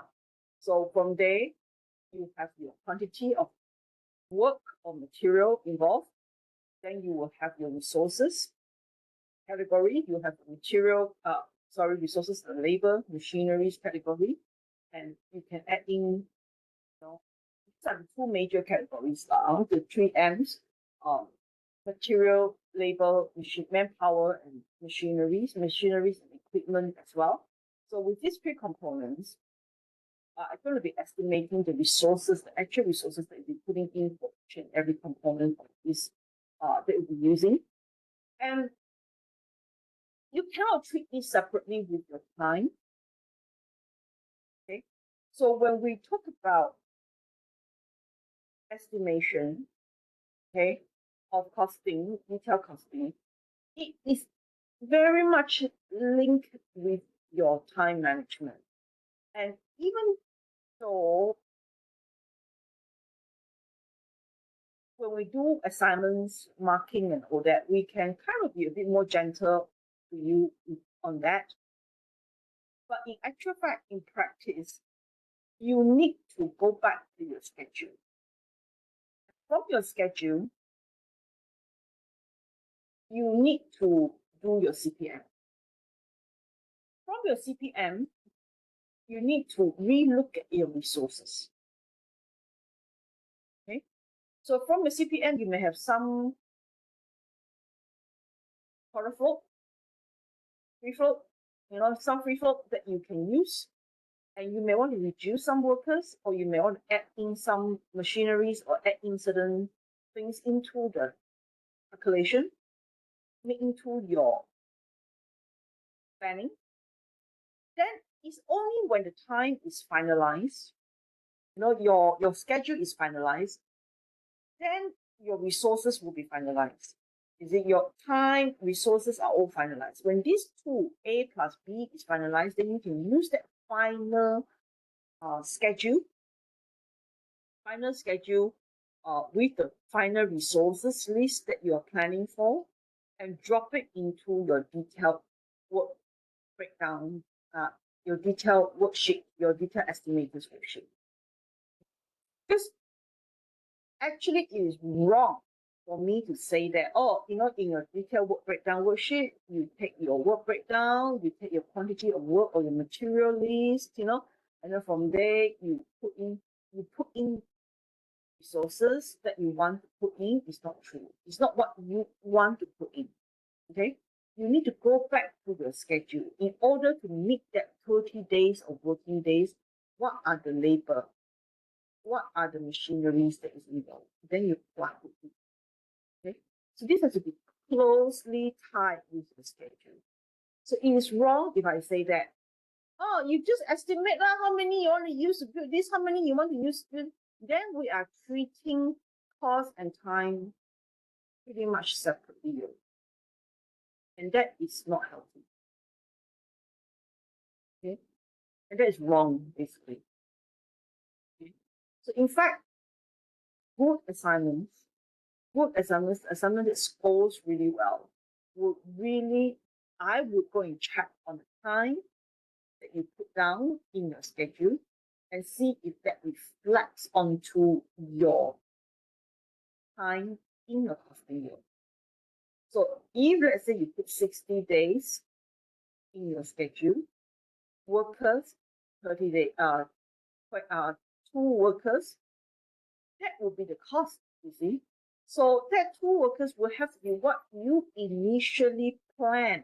You know, after all your production rate, your reiteration of the resources, you know, factoring up and factoring down, you know, and then come up with the schedule, and then from there you work on your CPM. From your CPM, you come up with your free flow, you know, and then if you're not going to use any of the free flow, you know, you just find with whatever resources that you have, then we move on to cost. The finalized schedule and the finalized cost, I mean, the finalized numbers of resources needed have to correspond with one another. They're not like, this is by itself, this is by itself. They are not standalone. And these have to be together for you to input into your costing. You know, are we clear about that? This is the time that a lot of students, when I mark assignments, I would detect that there's a problem because it doesn't correspond with the schedule that you put up in the first place. And I thought that was, you know, that really irritates me, and that really, you know, bring your marks down just like that. Because what more to say that if you don't understand the fact that these things are not standalone, they cannot be done, looked at separately. You cannot be looking at your course separately conform with schedule. These are all together. Some students will do that. Not from your class also, I mean, can be from previous classes, can be from, I'm not talking about undergraduate studies. Undergraduate studies, they do that all the time, okay? And they are always very shocking one. 90% of them will be very shocking one. But expectation for master's level is you need to appreciate that. See?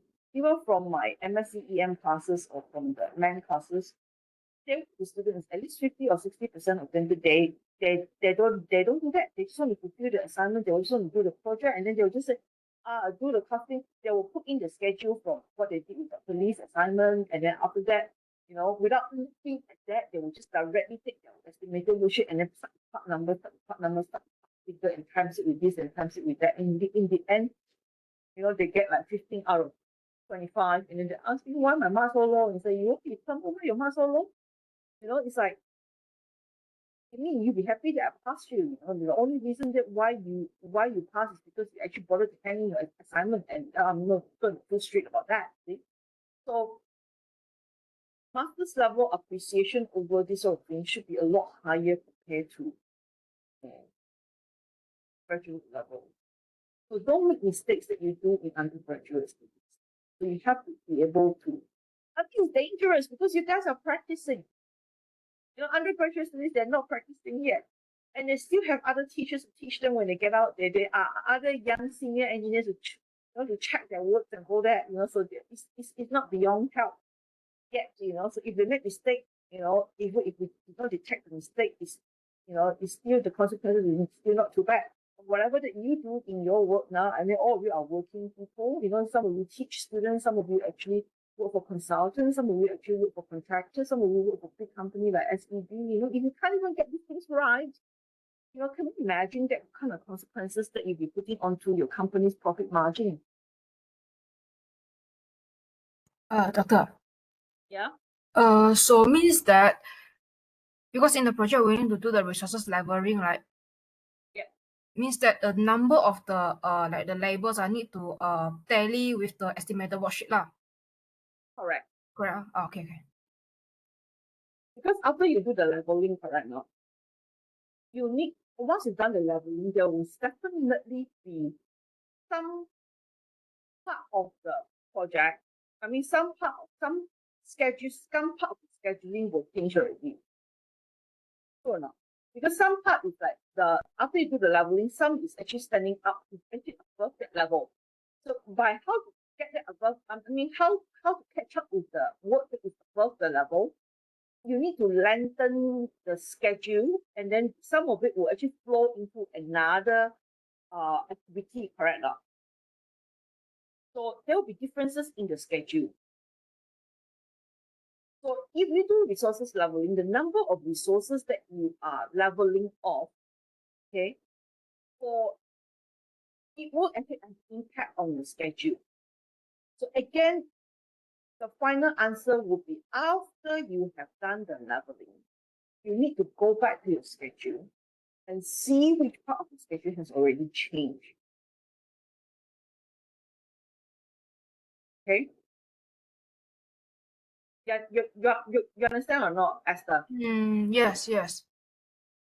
So if depending on which part of the schedule that's already changed, you see, when you do resources leveling, it's an add up of many activities bringing resources. It's not only one activity bringing resources. You say that, like if you said end up with 15 or 40, okay? So you level it at 40, there are some that is 60, some that is 55. Okay, so you need to go back to your resources loading again and see which part of the schedule that you are actually reducing the number of people, and then that will lengthen the schedule. That will actually lengthen the schedule. So then that final one would be the one that you will be inputting into your. You won't be like putting like 40 into every activity, that's for sure. That's what I'm also worried that you guys are thinking to be doing, because it's a combination of a few activities to arrive at that resources that you'll be leveling on. So it means that we have to complete the resources leveling, then go back to the schedule to affect the time different, and then Yes, final is the cost. You go back, let's say you put 45 manpower, huh? And then so this 45, when those that is below it, right, it's okay. Like those months that you razor it off, especially the one that has overshooting one, you need to go back to those activities, correct now. Actually, those few months we get activities, it could happen in the middle, it could be happening, in the look breakdown 7, 8, 9, 10 now, or something like that. Then you need to go back and remark on the activity in your resources as well. Track the schedule changes. Then that resources is the one that you're using for your for your costing work. Okay. We try to work on it because week 9 will be physical classes. So we can spend like the last half an hour for us to talk about last half an hour or last 45 minutes or so to look at some of the assignments if you want to need to look at it, especially the project. If you have difficulties in understanding this, or if you have like some ideas of how you many times it's not because like Esther, I believe you won't have much difficulty understanding, but you may have some difficulty in presenting it, like how to make it obvious in the work, or schedule that you're pointing the readers to the right direction. I think that is another aspect that's sometimes missing in a lot of students' work. That you're not writing it or you're not presenting it in such a way that is very clear. Oh yeah, I'm using this to impart into here and all that. In fact, I think the key thing about coming up with good write-up reports is about telling the readers what they want to see. And then when they see it, they probably overlook at certain things. It's just that if you point out certain things and tell the reader that I've done this, then I'll think be very happy. And then the rest of the things she probably will overlook it. So that is the wonderful things about I mean, like, this is a trick that you need to learn in that sense.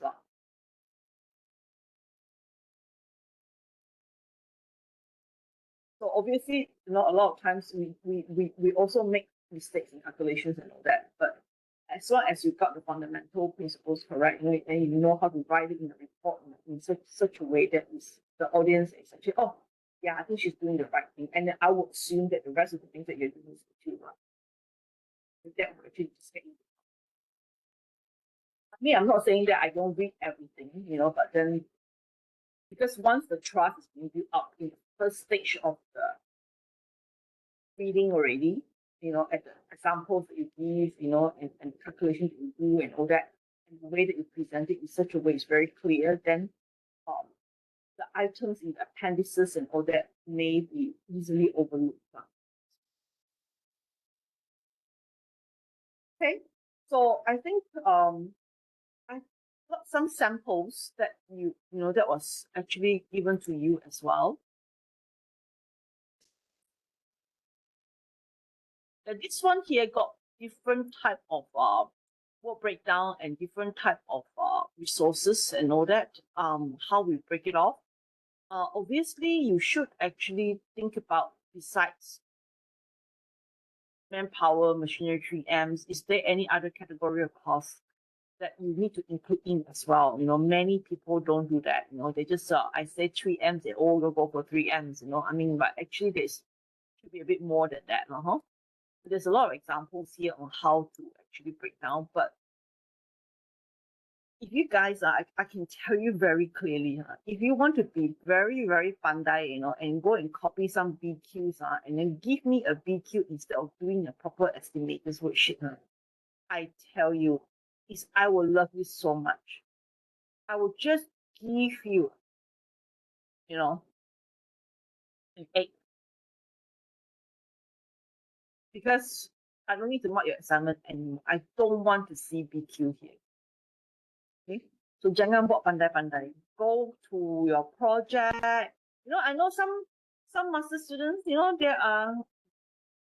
Sometimes you think that you're smart, but you don't think people are photo. That is the problem that I have with some students. You need to really work out your course based on this. In fact, you do this first and then you do your BQ. Okay. All of students are, like I said, some of this very bad example here. Also, I have one example of these students here also using BQ. Okay, they take the BQ, and in fact,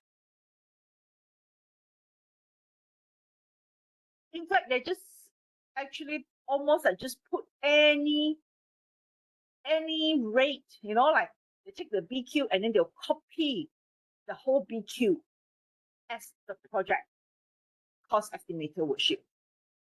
This one not too bad still, because they still bother to split up into labor, machinery, and all that. But this is not work breakdown. For me, this is not work breakdown.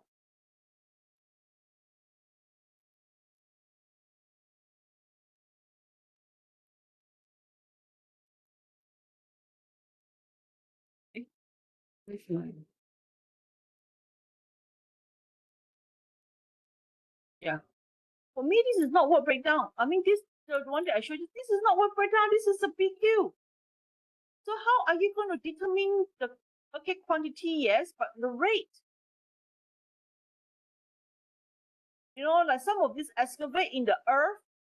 So does that mean that there is no? I mean, like driver always come with the machinery, So don't have a driver and machinery split up. I mean, this one, like I said, is still not too bad because they actually split up into all these different quantity and material. They are very closely related.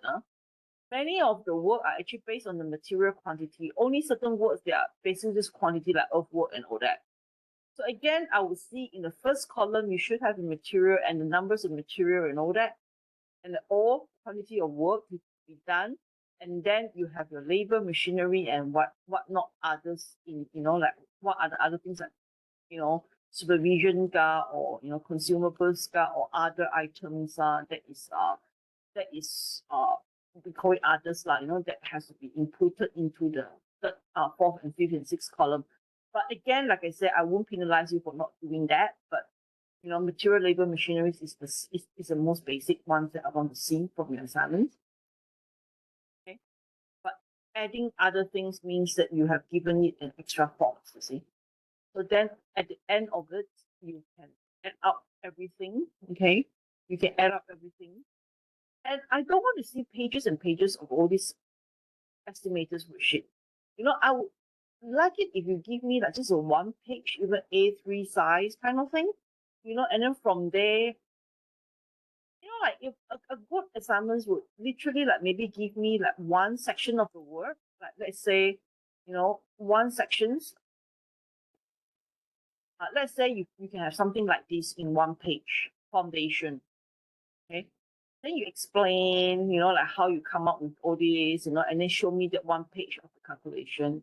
And the rest of the pages and pages and pages of that, you can put it in the appendix.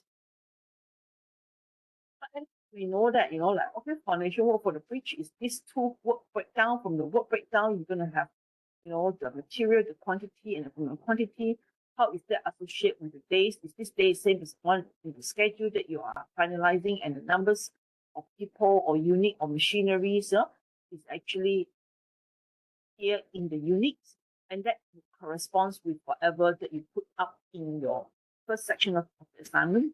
Remember, your project actually has like the section that I say use the schedule and all that. That one you have done it already in your work with a colleague.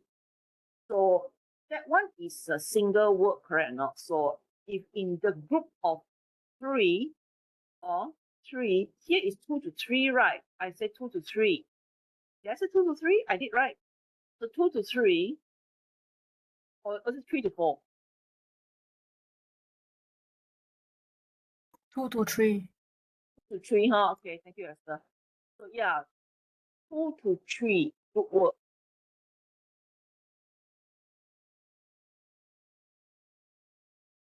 Yeah, 2 to 3, yeah. So this 2 to 3, you can pick the project from among the 3 of you, you just pick one from your group, from your individual work. Dr. Lee one is the individual work, right? Yes, yes. So that means in a group of 2 to 3, you actually pick her work. Okay, you pick her from her work, and then up to here, up to this one here, and then the resources histogram. These are actually pretty much what you are actually rearranging. You're actually like putting in the final schedule and your resources for you to build up your resources data sheet. Okay, this one has to be done first, and then build up your resources data sheet to reflect, to actually reflect in your costing work.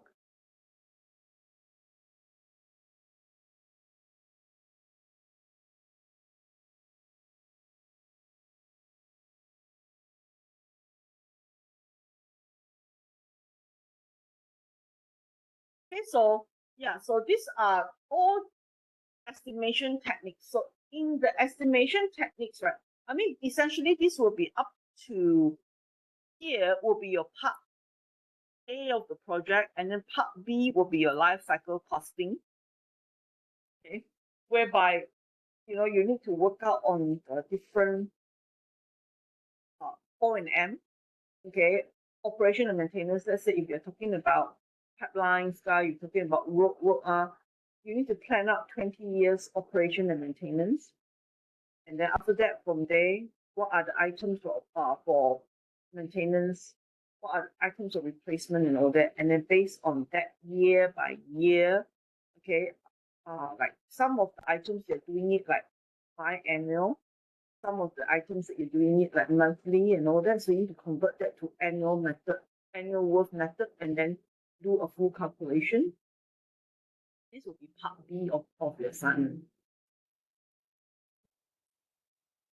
But take it one step at a time. We try to sort out the estimators worksheet first. From the estimators worksheet, you have all your work breakdown on it, then you can plan your life cycle costing. I've given you the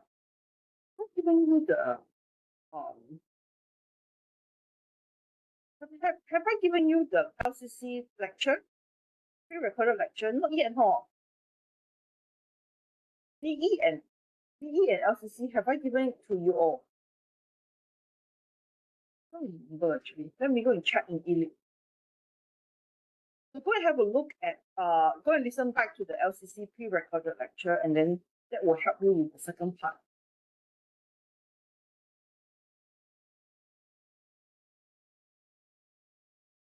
Okay. So yes, once you've got all this done, okay, so you've got your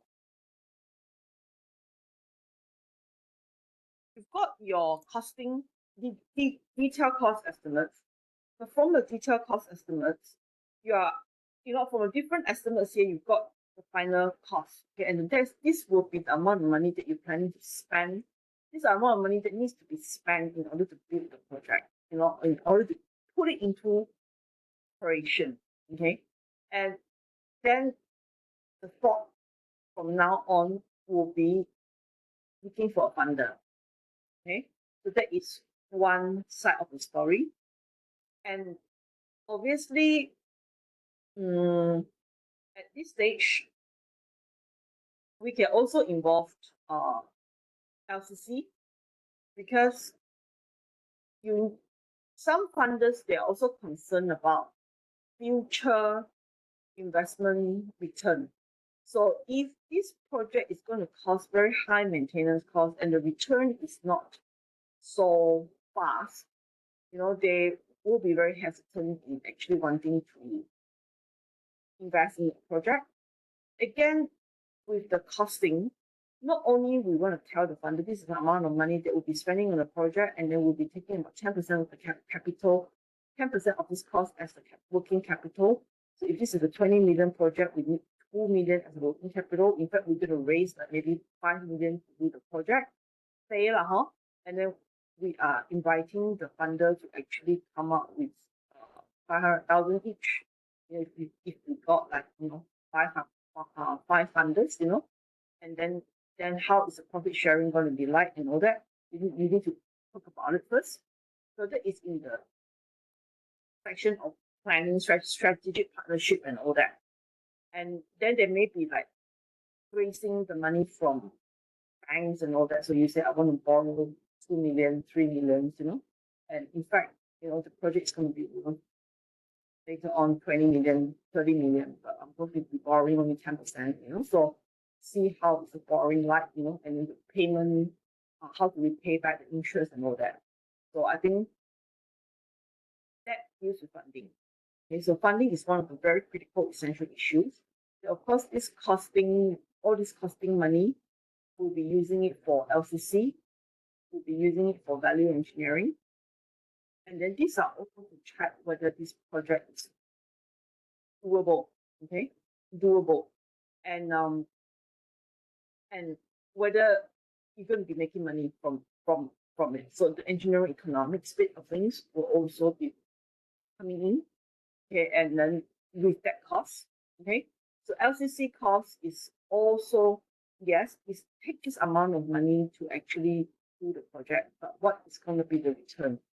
In the economic sense of things, we are interested in the benefit that things will bring.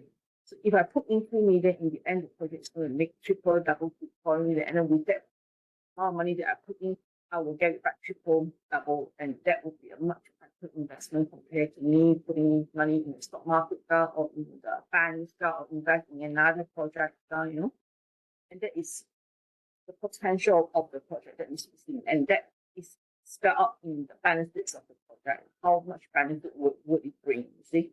So of course, for infrastructure project, we probably don't look at the direct benefit as dollars and cents. We're more focusing on the lifestyles, on the people's, like the stability of the country, the building of the country, the nation building and all that level infrastructure, the usage by a certain amount of people and all that. So I think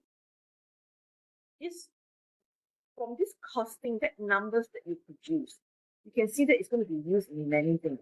It's going to be used in calculation for engineering economics, because that would be the capital initial cost plus then plus what plus the net present value, in negative, in, out, and all that. So you see, pretty much is the numbers, that number is so critical, Then you use it in engineering economics, you use it in cost benefit calculation, you will use it in net present calculation, you use it in annual worth calculation, and annual worth methods calculation.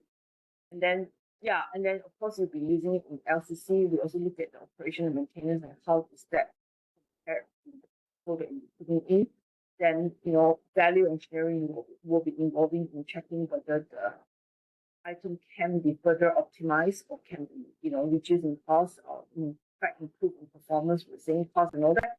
So again, that cost is very important here, very, very important. Okay. And then, like I said, whether all these will make a difference in whether you're going to get funding, whether the project will proceed or not.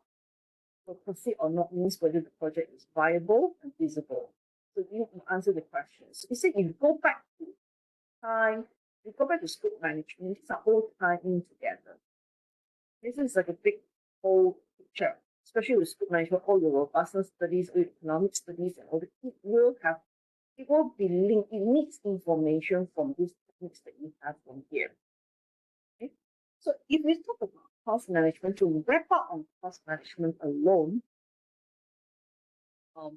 we will be actually looking at just look at the cost management alone. Then the next thing that we'll be looking at is monitoring, cost monitoring, and the best technique that we usually will use for cost monitoring will be S-curve and EV technique. Okay, so S-curve is the foundation. You need to know how to do your S-curve. So from your S-curve, but if you use EV technique, your S-curve will be your PV, and then later on the actual cost, and then your R value. You know, R value is the budgeted cost of the work performed. So you need to go back to your original schedule, and then see if the work is done, how much is the original budgeted cost of the work performed. So it's end of this month. This originally PV is planned value, budgeted cost of the work performed. The cost of the work schedule. So meaning that you've got your schedule, this is the cost of the work schedule, then you draw your first line as an S-curve. So financial S-curve, physical S-curve, the way to draw is the same. And like I said, I will have very specific 5 segments of 50 minutes worth of lecture on how to do S-curve if we don't know how to do S-curve. Okay. I mean, by now, I don't want to talk about it in class because I feel like you should know already. But if you don't know, I've got a 50-minute lecture on S-curve. So that would be a step back of how to do S-curve. So from different S-curve, from the S-curve, then you use the S-curve to activate what we call EV technique. So earned value analysis is a very common way of studying whether you are budget overrun and time overrun. So that one is also a very specific way of cost time monitoring. So whether you've got a schedule variance and a cost variance, and if the cost variance is an alarm bell monthly that tells you that your project is actually overrunning the budget and you need to do something about it, that would be cost variances. The schedule is a delay. So EV actually have that benefit of actually giving you killing 2 birds with 1 stone. Okay. And if you look at this part of the notes, okay, if you look at this part of the notes, I also talk about EV techniques here, okay, and some summary on EV techniques, okay, and S-curve and EV techniques. This is one way of managing your cost, okay, and the other thing that I need to talk to you about is, like I say, since we don't want to focus fully on cost management, which I think most of you are quite okay with, like you've heard of all this before mostly. And I think the main thing is in financial management part is the one that you may not be so good with. You know, so one of the part of financial management, like I said, is the funding.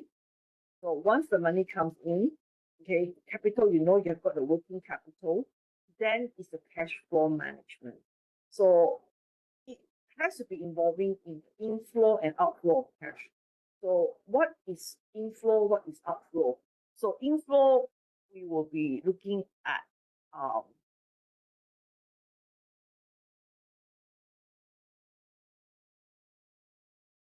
project income law. Normally is that your where's my, let me define it. So it's about how healthy your project is. So when you have money coming in, usually it means that you have the capital, okay? So that capital could be money from this month, the money is coming in from the from your funders, from your whatever. That is one kind of inflow of money. Of course, with the project expenses, you'll be spending. You'll be paying this, so there will be a confirmed expenditure.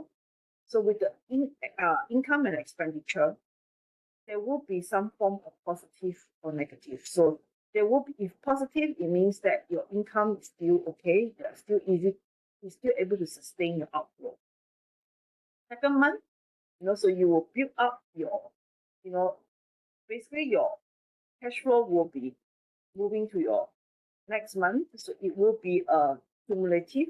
So your in will be add up with the in from the following month, and then minus off your out plus the out from the following month. Okay, so then easily you can see whether you got a positive or negative cash flow. For any businesses, especially engineering, especially projects management, managing the cash flow is very important. S-curve is a good way of managing the cash flow. So S-curve, when you give the S-curve, you're actually telling your client this is how you're going to spend the money.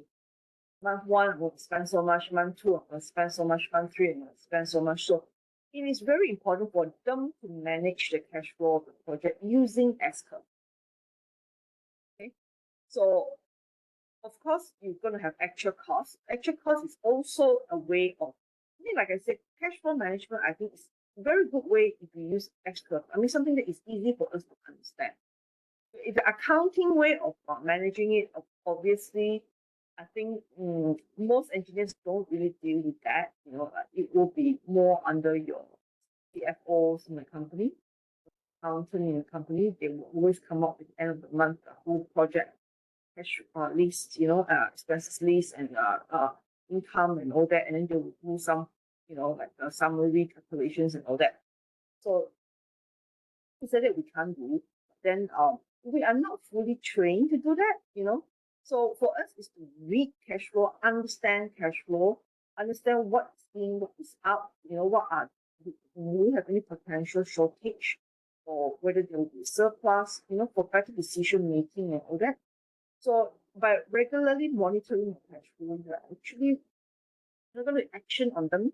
If they said the next month the cash flow is not enough, or there's going to be some negativity in it, you may need to actually raise more funds or chase for payments, or talk to the client office to charge a lower payment, because if not, then no payment, then I cannot pay, So then you will have very, very bad reputation if you don't pay. So there's going to be, if there's any cash flow issues, you need to actually get as early as possible. Then also we have like you can manage, S-curve is like a graphical tools basically to read your especially the financial S-curve is a very visual way of reading financial cash flow. But of course, accounting software will be done by accountants. Our spreadsheet, you can do that yourself as well, the ins and outs. Normally we will get the clerk for the project or the coordinator for the project to actually key in some of the expenses, and what is the in, what are the income bit, not much, usually it's payment or some very, very rare, it could be like maybe things like rebate, money coming back into the accounts, and whereby out is usually, very clearly expenditure. So income, expenditure. So here you can see that, S-curve is a very visual way. You can see, okay, this is how much money that you're planning to spend, and then as you key in, these are money that we'll be receiving, and then these are money that we have to start off with, and these are money that we'll be receiving in which month. Then you can see there's some negativity or some addition, like something overshoot, something that is less. So then you can start to monitor your cash flow that way. So S-curve is a very good graphical tool. It's a very visual way of looking at it. It's EV techniques. So in terms of financial management, whether the project is healthy, in the end, whether it's making money. We always look at significant financial ratios. Significant financial ratios is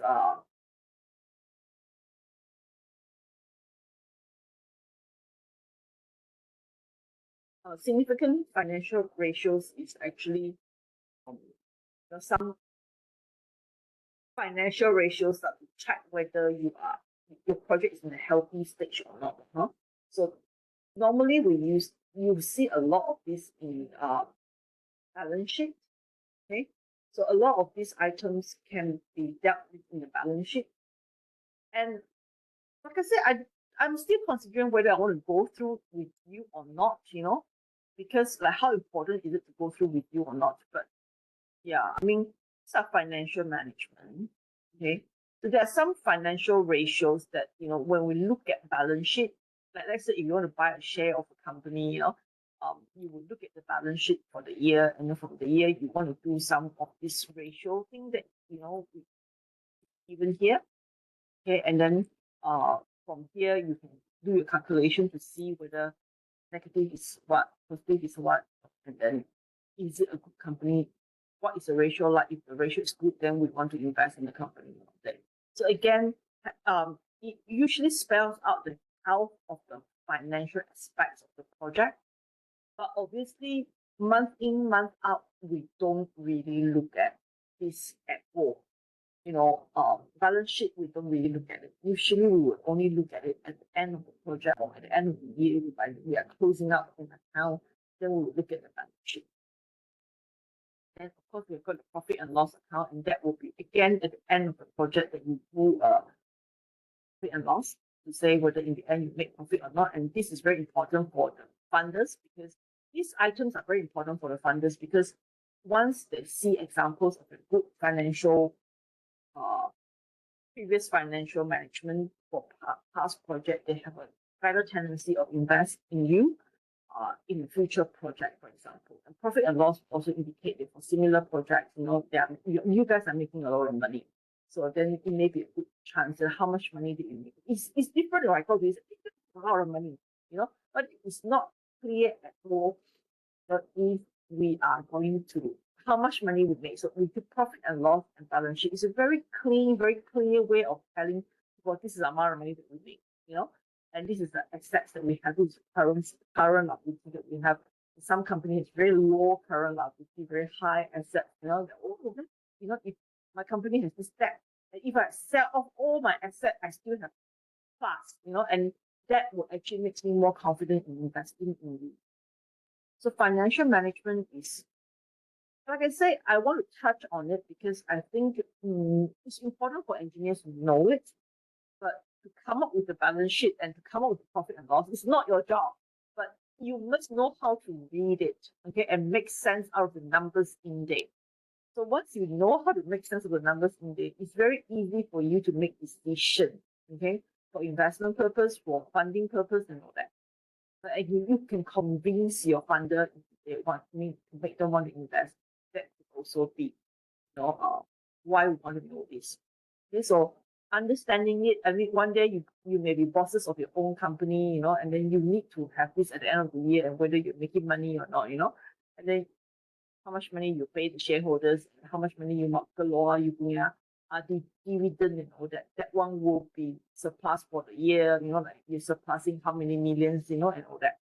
And all this accounting is going to be very important if one day you may want to go for public listing and all that. It needs to be very clear, very clean, and taxes purposes as well, that you need to pay how much taxes because you're making so much money.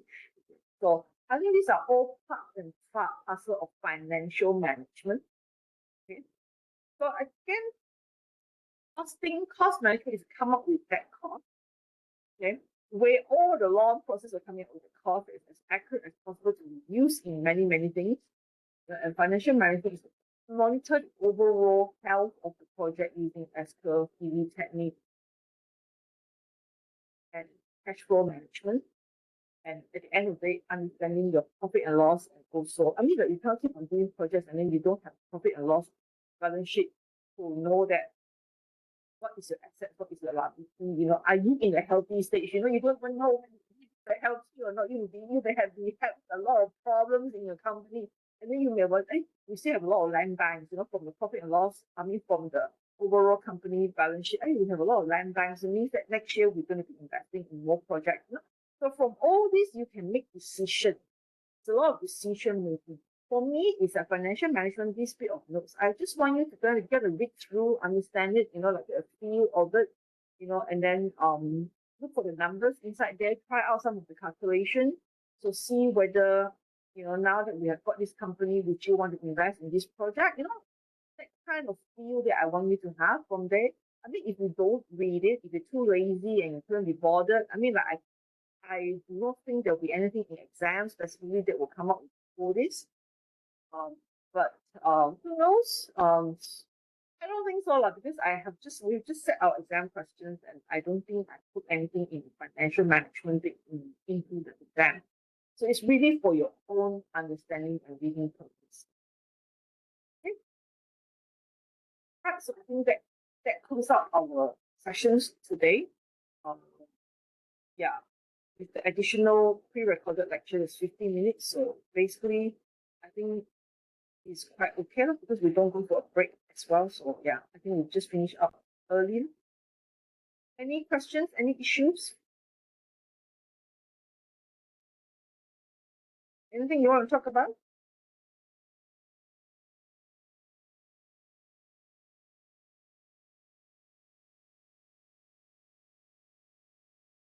No?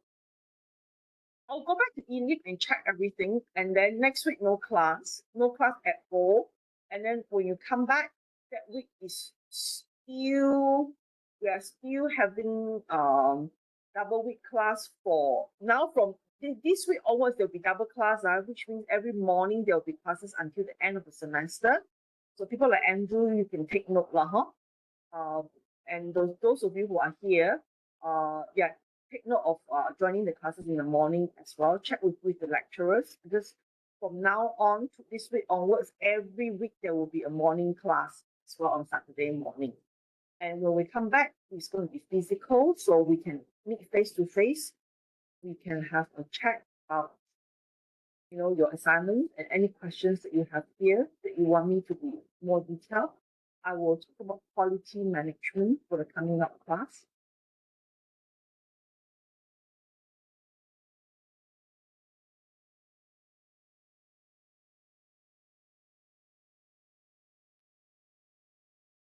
Okay. So if there's no more question, we call it a day. So yeah, the life cycle course, you'll post out the recordings, is it? Last class. I mean, life cycle course. I haven't posted the recording, is it? No. Last time it's only just a scope management. Okay. But the notes have but no recordings. Can I will take note and I'll do that next week. Okay, thank you. I will digest the recording for this class and then plus the LCC. And the reason why I remember now, I don't want to put up that LCC and VE because I want you guys to focus on finishing up the scope management for you to go to the police class. So then I forgot about it. Yeah. LCC and VE not posted yet. I'll post it up by next week. Maybe tomorrow after class. Then should be Tuesday. Once I put it up, I will text everybody in the group to tell you that the notes are up already. But honestly speaking, those of you who are not celebrating Raya, I hope you can get the project going as soon as possible, so that when we have our quality management class, we can spend some time on your assignment and project. Okay.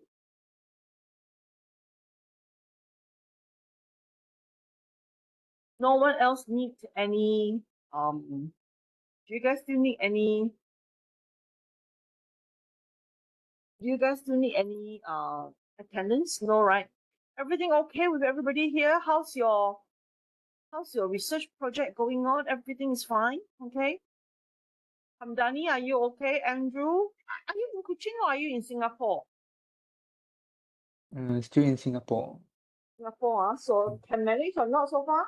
So far okay. So far okay. So lab work okay or not?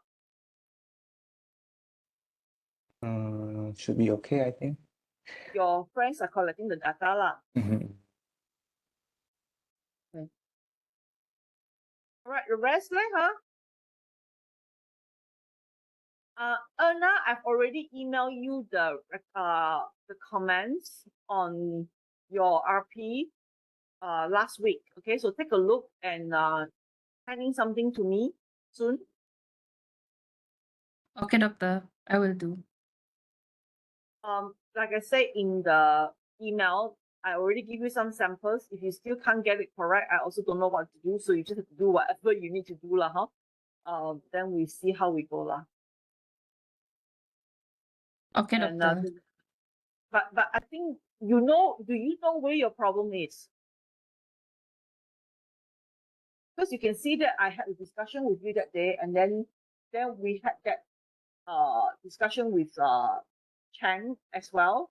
And Chan actually came up with a 5-page, like he actually managed to come up with all the 5-page. I'm only showing you one of the sections only, and you can see how detailed that one is. This is what is expected. This is the proper way of doing research, not your 2-paragraph in your data collection.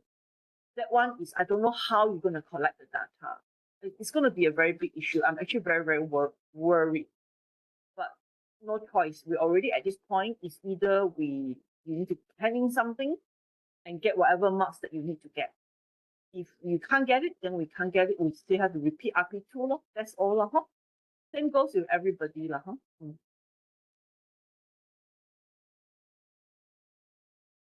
All right. If there's no other questions, then we call it a day lah, huh? Everything okay, huh? Zalina, Frederick, Madeline, James, Karanisa, Asfia, Amdani, are you around? Okay, so far so good, doctor.